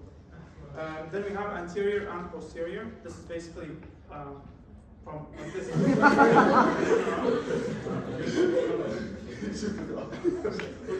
Yeah, exactly. So here we have this part is anterior, this is posterior. Okay? Here we have an example. The breastbone is anterior to the spine. The breastbone is the sternum, also known as the sternum, yes, right here. And it's anterior to the spine, which is on the back side. So you need to have a general understanding of the body. You need to know, at least memorize the examples in the book. Because we don't know the names of the bones, the names of the body parts, you're going to struggle. And then the heart is posterior to the breastbone. Okay. We have medial and lateral. Medial, basically, you can think of it as like closer to the heart or the backbone. It's to the center of the body. Okay? So to the sternum, basically, closer to the sternum. The heart, for example, is medial to the arm. In relation to the arm, which is on the more lateral aspect, the heart is medial. Then we have lateral, which is the opposite of medial, towards the other opposite ends.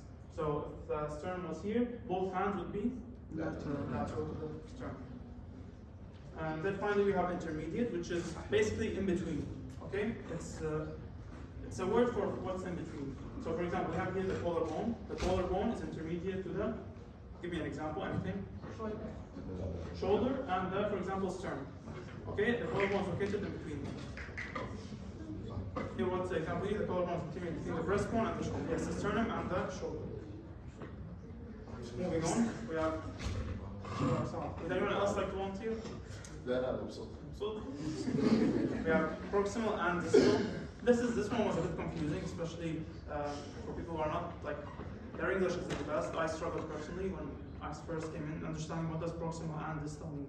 Now, proximal, you can think of it simply closer. It's usually related to the appendages. They usually don't bring examples talking about proximal and distal unless it's relating to the appendages. So you can think of it as closer to the axilla. Okay? So for example, the elbow in relation to the wrist. What is it? Proximal, exactly. It's closer to the trunk, to the origin where the appendage is bounded to the trunk. And distal is the opposite. Now, superficial and deep, external and internal is self-explanatory, relating to the skin. So the deeper it goes within the body, the more deep it is, the more external it is, or like closer to the skin, the more superficial it is. Can we give a round of applause? Yeah.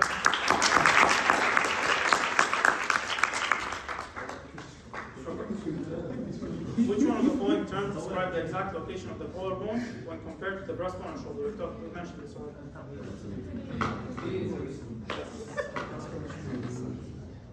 Okay. A mid-sagittal section of the body will pass through. This is just placed in charge of intermediate. An intermediate section will pass through. The heart. Oh, that's correct, yes. I mean, it's the same as Mesoderm. According to the anatomical position of the palm of the hand, I've also mentioned this. C. Yes, anterior. This is equal. Now, moving on, we have body planes. We have three main body planes. These two are vertical, since they go along the y-axis, and this one is horizontal, also known as the horizontal plane or transverse plane. This one is the medial plane, which simply passes directly in the center. If it's called median or mid-sagittal, it passes directly through the center. If it's called parasagittal, it could be anywhere else, off-center, basically, either to the too far to the right or too far to the left. The frontal or coronal plane, also it's called the vertical plane. That's the plane type, but it's also on the other axis, which divides the body into anterior and posterior position. This divides the body into what? Left and right. Yes. And then finally we have the transverse plane, which divides the body into half. Top part. Yes. No, not superior and superior. Yes. Don't use top and bottom. This is now we're doctors, so you have to actually use medical terminology. Okay? Like superior and inferior. Get used to it because they'll never mention like top or bottom again. Which of the following body planes shows the heart, vertebral column, but does not show the lungs? What do you guys think? New hands. I want new hands. Yes.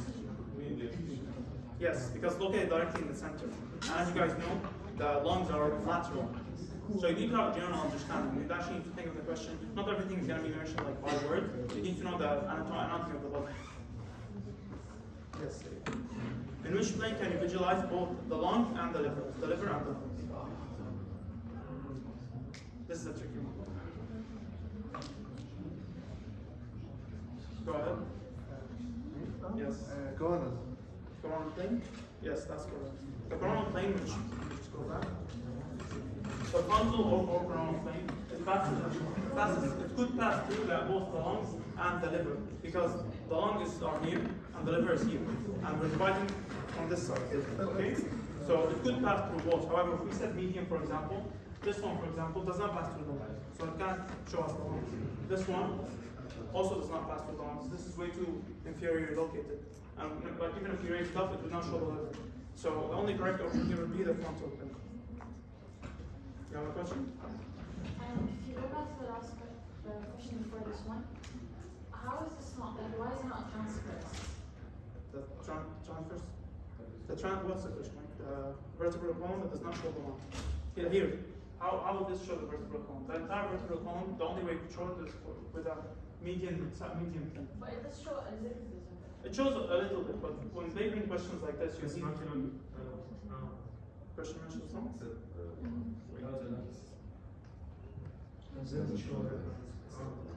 Does not show the horns. So if we raise it up more, it would show the horns. And if it was extremely at the bottom, you have to pick the obvious answer. Does it show the heart? Yeah, and if we raise it up, it would show the lungs. Like if it was on the same level as the heart, it would show the lungs and the heart. So I want one which does not show the lungs, but shows both heart and vertebral column. So if we place it here, for example, on the heart level, it would show the lungs as well, because it would have to come through them. Now, moving on, I think this is before almost done. We're almost done. Moving on to body cavities. This is also an extremely important part, which they like to bring a lot of questions from. The body, generally, in most anatomy textbooks, the body is divided into two cavities. This is the dorsal cavity. This is the ventral cavity. The dorsal cavity contains the cranial cavity. There are subdivisions to the cavity. Let me go. Yes. Dorsal cavity, the cranial cavity, and the vertebral cavity. The vertebral cavity houses the spine. Yes, the spine. And the cranial cavity houses the head. The brain. As you can see right here, the yellow, all the yellow goes downwards, houses the spine, the vertebral column, and the brain. The ventral cavity is divided into two. The thoracic cavity and the abdominal cavity. The thoracic cavity also is divided into two. We have the pleural cavity, which houses, what do you guys think? The lungs, that's correct. And the mediastinum cavity. The mediastinum cavity has the remaining thoracic organs. So, for example, the esophagus. But the main one is the pericardial cavity, which is within the mediastinum cavity and houses the heart. Moving on to the abdominal pelvic cavity, it has, hence the name abdominal, pelvic, the abdomen, and the pelvic. So, the reproductive organs and the abdomen, the stomach, the spleen, etc. So, hiatal hernia is the sliding of the stomach into which of flowing cavities. This is very important. They love hemostatic imbalances in exams. What do you guys think? Yes, Munib? Yes, that's correct. So the stomach slides upwards, okay? And this is called a hiatal hernia. Memorize the hemostatic imbalances very well, okay? In which body cavities are the lungs located? We just mentioned this. Pleural, yes, the pleural cavity, which is a subdivision of the ventral cavity, and then the thoracic cavity. The lungs they're all subdivisions of each other. Now, moving on, I think this is the final part, body membranes. The body membrane which we'll talk about here is the serous membrane, which basically lines all body cavities. It's divided into two, the parietal serosa and the visceral serosa. The parietal serosa, what do you guys think of the lines? Yes, the cavity, the outer layer, both of which are correct. The visceral serosa, however, lines the organs themselves. Exactly. So the parietal lines the cavity itself, then the cavity entirely, and the visceral lines the organs, individual organs, blood vessels, the stomach, basically all organs. It has three lining all three body cavities, which we have just discussed: pericardium for the pericardial cavity, pleurae for the pleural cavity, and peritoneum for the peritoneal cavity.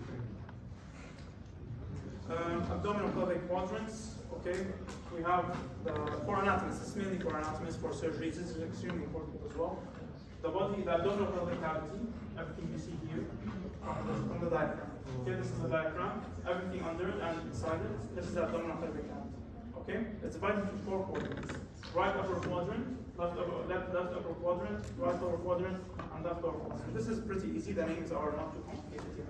You need to know the organs. Okay, so if I ask you where is the for example, majority of the stomach located, in which quadrant? Yes. The left upper quadrant, this is the majority of the stomach. For example, the appendix, the appendicitis. The appendix, where do you think it's really located? Raise your hand. Where do you think it's located? Yes, the right lower quadrant. Now, getting a bit more complicated, they divided each region again and made 9 regions. Okay? These names can be a bit tricky, but in the book it says a couple of helpful terms that can help you memorize them easily. Okay? For example, we have the hypochondria. Okay, what does chondria mean? Cartilage, yes, exactly. So hypo, below, hypo means below the cartilage of the ribs. So this is hypo, right and left. Epigastric, what does that mean? Above, so above the gastric region, which is the gastrointestinal. Here we have umbilical, which is the umbilicus, also known as the belly button. We have the left lateral lumbar region, lumbar for the vertebrae. The vertebrae, there's lumbar vertebrae known as the L vertebrae, so it's lumbar region. And then finally we have the iliac, which is relating to the groin. It's also known as the inguinal. Inguinal, groin, both G, easy. Pubic region for the, basically, just under, it's also the pubic region, under, closer to the groin. Left inguinal, right inguinal, pubic, also known as the hypogastric. Hypo below, gastric, the gastrointestinal. And you also obviously need to memorize all these organs. It's extremely important. They bring a lot of questions from it. The obvious ones, like they're not going to ask you, for example, about something that's clean, for example, which is not clean. They'll ask you, if I ask you, where's the majority of the small intestine located? Which region? Majority of the small intestine. Umbilical. It's umbilical. Because as you can see right here, like this box houses the majority of the small intestine. The only remaining parts are not doing as much. The three medial regions of the abdominal pelvic cavity are. Be careful. It says medial. Okay. So what would the answer be? Go ahead. Hypochondriac region, lumbar region, iliac region. These are not medial. Okay, lumbar and iliac, they're on the left and right, so it's not medial. Yes, epigastric region, umbilical region, and hypogastric region, from top to bottom. That's correct. Oh, yeah. How did you? Which ventral cavity subdivisions has no bony protection? What do you guys think? Yes, the abdominal cavity is the only cavity which does not have any bones protecting it. Okay? So the pelvic obviously has the hips, the cranial cavity has the skull, the thoracic cavity has the rib cage, the abdominal cavity has no protection. In a patient complaining of abdominal pain, tenderness, and fever, where would you suspect the location of inflammation diagnosed with appendicitis? I just asked, where's the appendix? It's basically where the appendix is. Yes. Which region is it? Which region?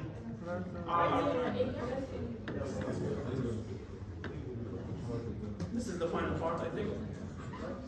Yes, 2 more slides. The other body cavities. One question came from last year about this part, and most students, because this part at the end of the chapter, people usually just skip. At the end of the chapter, people start just skipping, let me finish. So this one, the easiest question came from this part, and most people got it. Oral, let's start off, oral and digestive cavity, also known as the mouth. It houses the teeth, this is easy, tongue, etc. Nasal cavity, continuous and posterior to the nose. Okay, so here's the nose, posterior, closer to the back. Behind your nose, basically, there's the nasal cavity. Orbital cavity, this is the orbital cavity. Okay, it houses the eyes and points them anteriorly. Middle ear cavity, lie just medial to the eardrums. What does medial mean? Closer to the center. Okay, so after the eardrums, starting from here, for example, moving inwards, behind the eardrums, we have the middle ear cavity. That's why it's called middle. Lateral to the eardrum, it's the outer ear cavity. Okay, these cavities contain tiny bones. These are the tiny bones. I think you took it in biology in school probably, and it transmits noise. Finally, the synovial cavity, which are joint cavities. We have two main important facts about them. Number one, they're surrounded by a fibrous capsule, okay, which allows them to move freely. Okay, the fibrous capsule also provides protection. Number two, they're filled with synovial fluid produced from the serous membrane, which lines their internal. Okay, this serous fluid provides lubricant because constantly moving parts usually like friction. There's a lot of friction. Okay, so it needs lubrication to ensure a smooth and appropriate movement. Now, which of the following body cavities contain bones? What do you guys think? More hands. Go ahead. C, the thoracic cavity. That's wrong. Yes, the middle ear cavity. Now, why do you guys think the thoracic cavity is wrong? Cartilage, not bones. What? Cartilage, not necessarily. No, it's not about what what's made of. It's surrounded by bones. Okay, it does not contain bones itself. So this is the question which most of us correct answer is really have because it contains 3 bones which transmit nerves. And that's it. Thank you guys.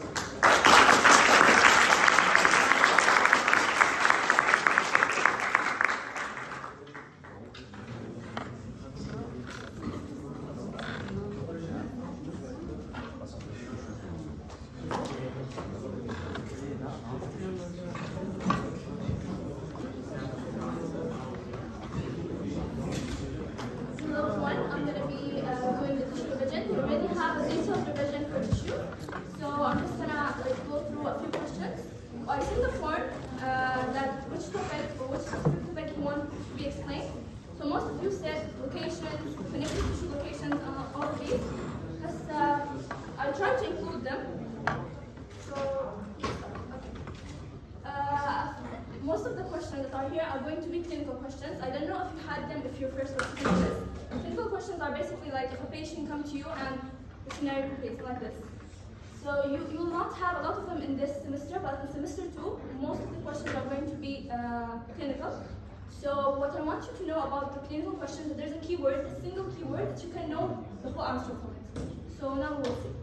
Okay, 45-year-old patient presents with signs of an infection, including redness, swelling, and warmth in the affected area. Laboratory tests reveal elevated levels of white blood cells, and further analysis indicates that these cells are secreting hyaluronidase. Okay, so in the context of an infection, what's the primary role of hyaluronidase secreted by white blood cells? Who wants to answer? Okay, can you tell me why? Because hyaluronidase is an enzyme that makes the gram substance more liquid. Exactly. So you're gonna have in your gram substance, you're gonna have interstitial fluid, and protoglycans and the cell adhesion molecules. So the first one, the interstitial fluid, it's gonna basically it's molecular seed. Okay, so it's gonna seed the important substances and nutrients. And the second one is the cell adhesion molecule from its name. It's glue. Okay, and the third one is the protoglycan, which is going to trap water. And one of the components of the protoglycan, we have the glucosaminoglycans. And one of them is hyaluronic acid. So hyaluronic acid is basically making your gum substance more viscous. So when you have an enzyme called hyaluronidase, it's going to break down the hyaluronic acid, so basically liquefying your gum substance. So the answer is B. Okay. So which of the following is not an organ of the endocrine system? Acinar cells of the pancreas. Yeah, can you tell me why? Acinar is alveolar. Exactly. So the word here is acinar. Acinar is another name for the alveolar, which is a multicellular exocrine gland. Okay. Okay. Which of the following is not a ground substance?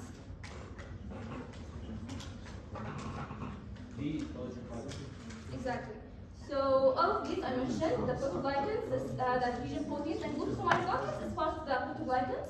So the collagen fiber, it's a type of fiber, it's not part of that ground substance. Okay. So which of the following is the correct description for smooth muscle tissue?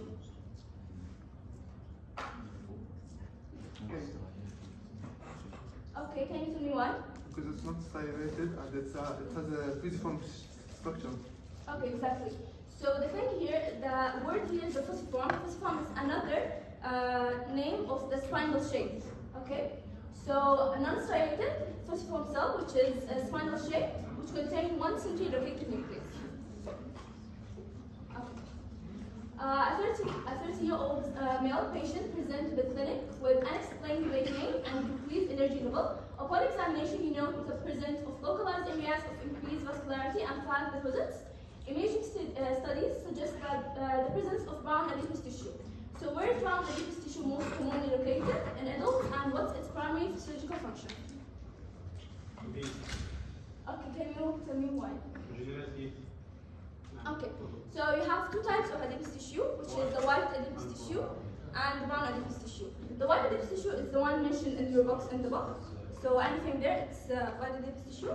The brown adipose tissue, it's brown because it's contain high amount of mitochondria. That's what gave it the brown color.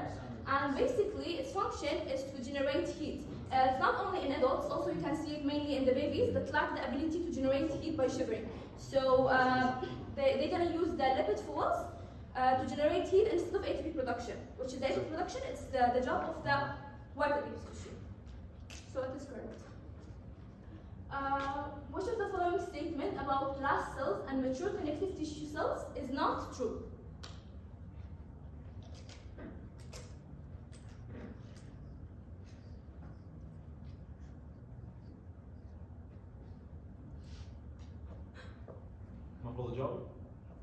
Okay. I think it's these.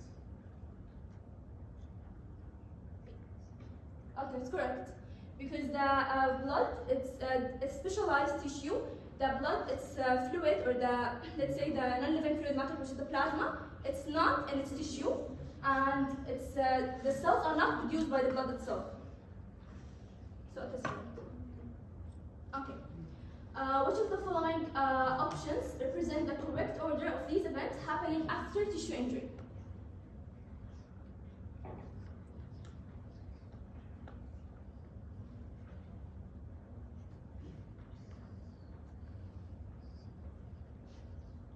Okay, anyone wants to answer? You. C. ايوه صح This is correct. Okay. So do you want explanation for this, or you know already the things that are happening? These steps, all of them are happening in the inflammation part. You have inflammation, you have organization, and you have regeneration. So these steps, all of them are happening in the inflammation part. Okay. So arrange the following tissues based on their regeneration capacity from high to low. You know, the more regenerative one and this one.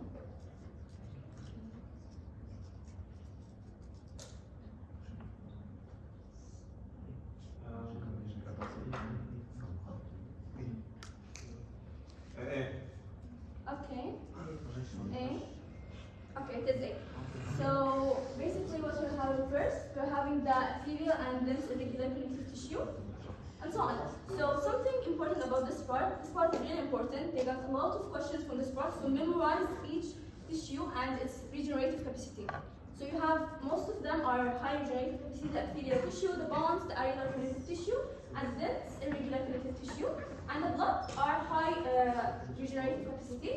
But later on you have the smooth muscle, and dense irregular connective tissue, moderate. The skeletal muscle and the cartilage are basically weak, and basically for the cardiac and the nerves, you have no regenerative capacity. Okay. A 35-year-old male boxer presents with swelling of the hand following an injury. On examination, we find swelling and build-up of fluid in his injured hand. Which of the following connective tissues most likely suck the excess fluid in his foot? New hands, come on guys, it's so easy. Is it B? It is areolar connective tissue. So basically one of the functions of the areolar connective tissue is that it holds and conveys tissue fluid. And another thing about the areolar connective tissue, it's a universal packing material, and also it's reserves the salt and water. On the other hand, the adipose one, it's a reservoir for the food. 33-year-old man presents with inflammation in the submucosa of the digestive tract. Which of the following structure is most likely damaged in this patient? Okay, it is true. So the keyword here is the submucosa of the digestive tract. The submucosa of the digestive tract is located, or it's dense irregular connective tissue. 59-year-old man is diagnosed with reduced white blood cells count due to excessive activity of her spleen. Which of the following tissue types are most likely involved in this activity? It's easy, come on! Say it, just say it loud. What did you say? Okay. So, the reticular connective tissue, the keyword here is spleen. Spleen is a reticular connective tissue. So, your reticular connective tissue is the lymphoid organ, spleen, and the bone marrow, and so on. And the lymph node. Okay. Where you can find cylindrical striated muscle tissue. Come on, this should be really easy for you guys. Say it, just say it. Okay, exactly. So the nervous striatic muscle tissue, it's a skeletal muscle. So your skeletal muscle you can find in the bicep. Of course, you're not gonna find it in the heart or the aorta. Okay. Which of the following types of glands is associated with water-based secretions?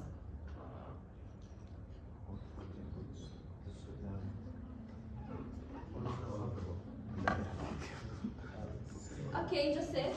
All of the above? No. Okay, exactly. So it's tubular because the alveolar, it's basically you have the species gland, it's a type of alveolar gland, and tubular you have the salivary gland. So the water-based secretion is tubular, like your interstitial and stomach acid and all of this secretion is tubular sphingolic, which is a water-based secretion. Okay, that's a picture. Okay. A 62-year-old female presents with a suspicious mass in her breast. Histological examination of biopsy reveals atypical epithelial cells that demonstrate invasive behavior, penetrating the basement membrane and invading adjacent tissue. Which of the following characteristic is most indicative of the malignant nature of these cells?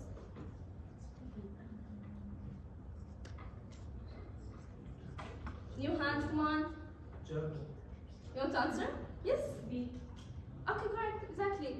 Failure to respect the basement membrane. And here's the picture. So it's a homeostatic imbalance.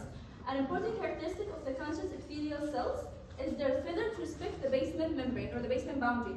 And basically it's saying it's a malignant nature, so it's a cancerous cell. Moving to next question. What's the primary reason blood is classified as connective tissue?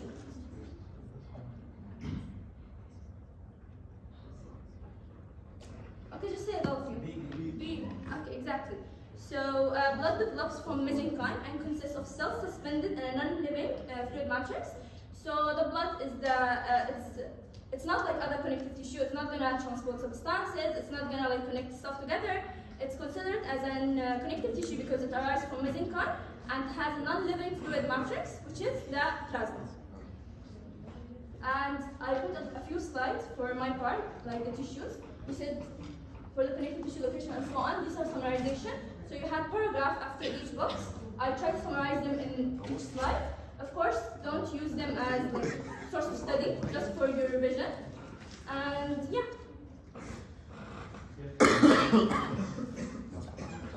That's for my part. Thank you.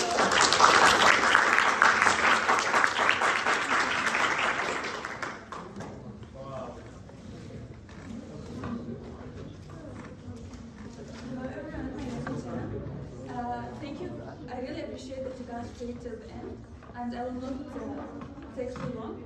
I will just focus on the things that you guys wanted me to focus on, which are transportation, the membrane potential, cell organelles, cams, autolysis, autophagy, and transcription and translation. Now for transportation, as you all know, we have two main types. We have the active and the passive. In the passive transportation, we are moving the molecule from high to low concentration. For that, we don't really need ATP as a source of energy. But we need another source of energy, which is what is the source of energy that we need in passive? Kinetic energy. We actually use kinetic energy, but we don't use ATP. However, in the active transport, we are moving the molecule from low to high concentration. For that, we need ATP.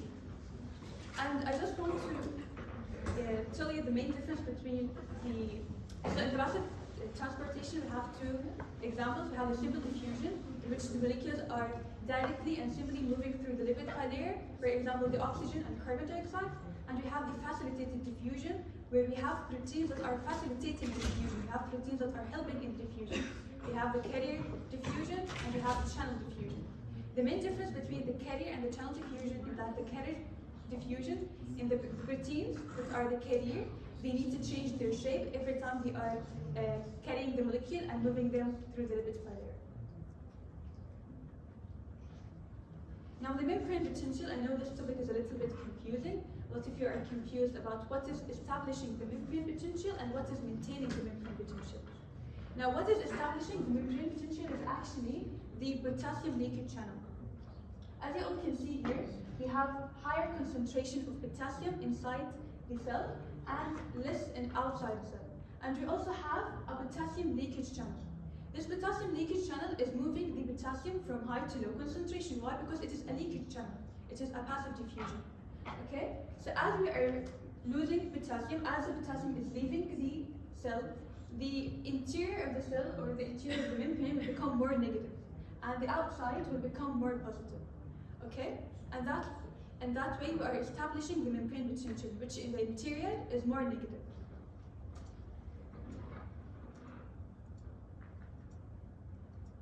Now, because we are losing potassium through the potassium leakage channel, this is disturbing the potassium concentration, right?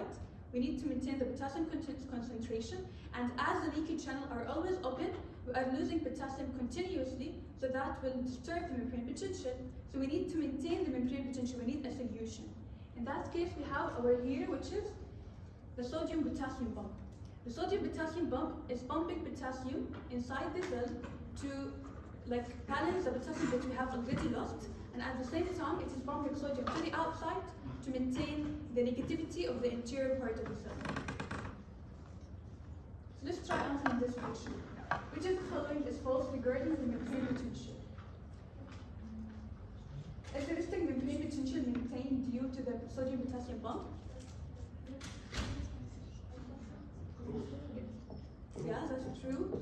So the following is false, okay? In the resting state, all body cells have a resting membrane potential. That's true. The resting membrane potential is maintained by a passive transport process. Is it correct? No. Yeah, it's the correct answer because it is maintained by what? By the sodium-potassium pump, which is an active process. Which protein is responsible for maintaining the membrane potential?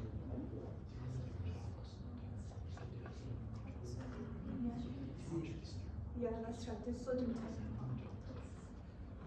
Also, a lot of you guys were confused about the difference between cadherins and integrins and cams in general. Now, the cells, they are extrovert. They love to communicate with other cells, and they also love to communicate with extra molecular cells that are in the external environment. We need something that helps the cell to communicate with other cells. We need proteins that help them for that. So the proteins that help the cell to communicate with other cells or attach with other cells are known as cadherins. And the proteins that help the cell to communicate with the external environment, so extracellular molecules, are known as integrins. Okay? Is that clear? Okay, let's try answering this question. Which of the following proteins attach the epithelial cells of the thyroid gland to the extracellular molecular, such as collagen? See? Yeah, that's true. Integrin. You can get it.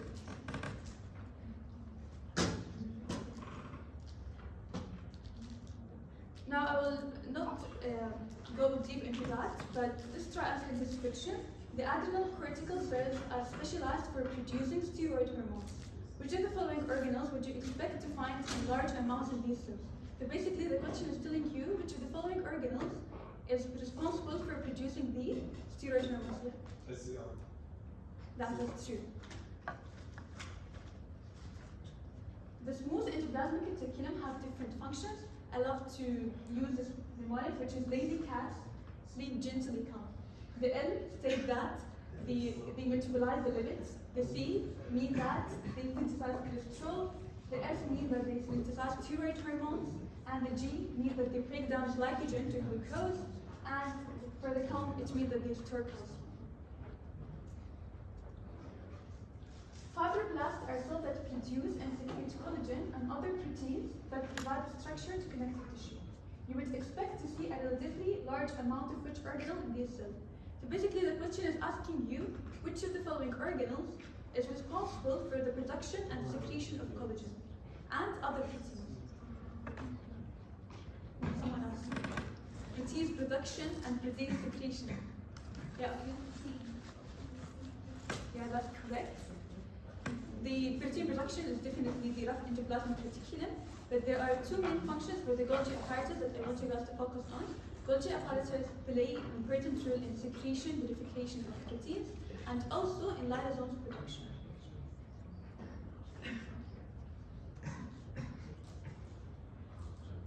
Does anyone, if you know what is the difference between autophagy and autolysis? Autolysis, the entire cell basically like digests itself, whereas autophagy you're eating like a worn out organelle or component. Yeah, that's exactly true. In autolysis, okay, so in both cases we have an organelle that is damaged. But in autolysis, we are getting rid of the whole cell. In autophagy, we are getting rid of only the damaged organelle. So, this question, what is the process called when you remove a non-functional organelle? Yeah, Steve.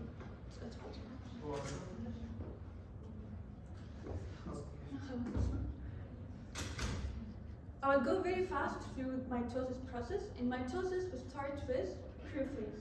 In prophase, the chromatin condense and they become chromosomes, and we will have the formation of spindle fibers. Those spindle fibers, they have microtubules and they attach to kinetochore. Now, as you all know, microtubules are very important for the movement. So they are important for the movement of those spindle fibers. And then the nuclear envelope disappears. Now, those spindle fibers are there to attach to the chromosome and to move them around the cell, okay? So we need the nuclear envelope to disappear in order for the spindle fiber to be attached to the chromosomes. After the spindle fiber get attached to the chromosome, they will move them to the equator in the metaphase and move them to the middle. And then in the anaphase, we will separate the chromosome into two sister chromatids. And in the telophase, it is basically the reverse of the prophase. And also, what happens after the telophase is that the nucleus will divide into two nucleuses. And in the cytokinases, the cytoplasm will be divided, and that is happening by the help of actin. And the cytokinases start by during the anaphase, and it ends by the end of telophase, or after telophase. And this now recap transcription and translation simply. In transcription and translation, we want to make proteins basically, okay? So in transcription, we have a DNA. We will take one strand of that DNA, and then we will try to make mRNA, okay? After I make this mRNA, the mRNA will carry the codons, or the code for the protein production. I will take this mRNA, I will go to the ribosome, and then I will take the mRNA code to make proteins. As you can see here, this is the DNA, for example. If I will take one strand, and then I will try to make an mRNA that is complementary to that strand. So if the DNA strand is TAC, what do you expect the mRNA to be? It should be the complementary. What is complementary to T? AG, exactly. Now, AG is 3 nucleotides. 3 nucleotides indicate what? What is a combination of 3 nucleotides? What do you call it? Codon, exactly. What the codon code for? Amino acids. Exactly.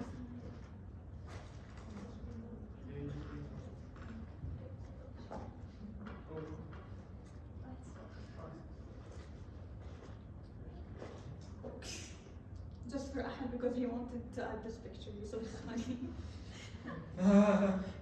No.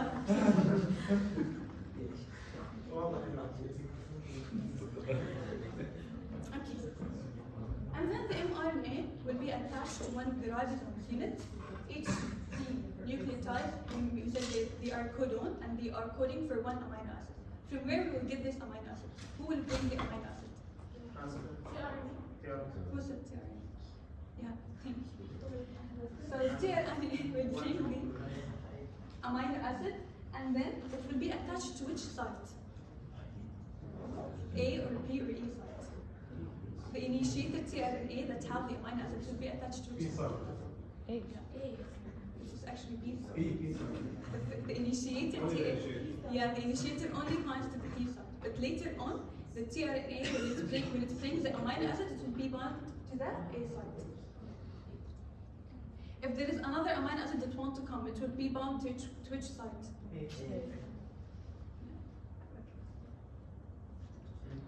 So now we have an amino acid that is in the A site, and I have an amino acid that is in the B site. After that, those two amino acids will be attached to each other, forming a polypeptide bond. And this process will keep inhabiting and repeating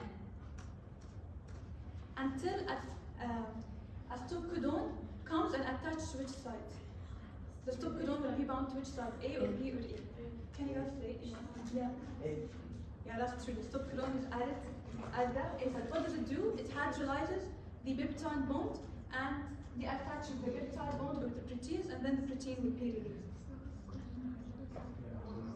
Now let's try answering those questions. Which of the following steps is associated with protein translation?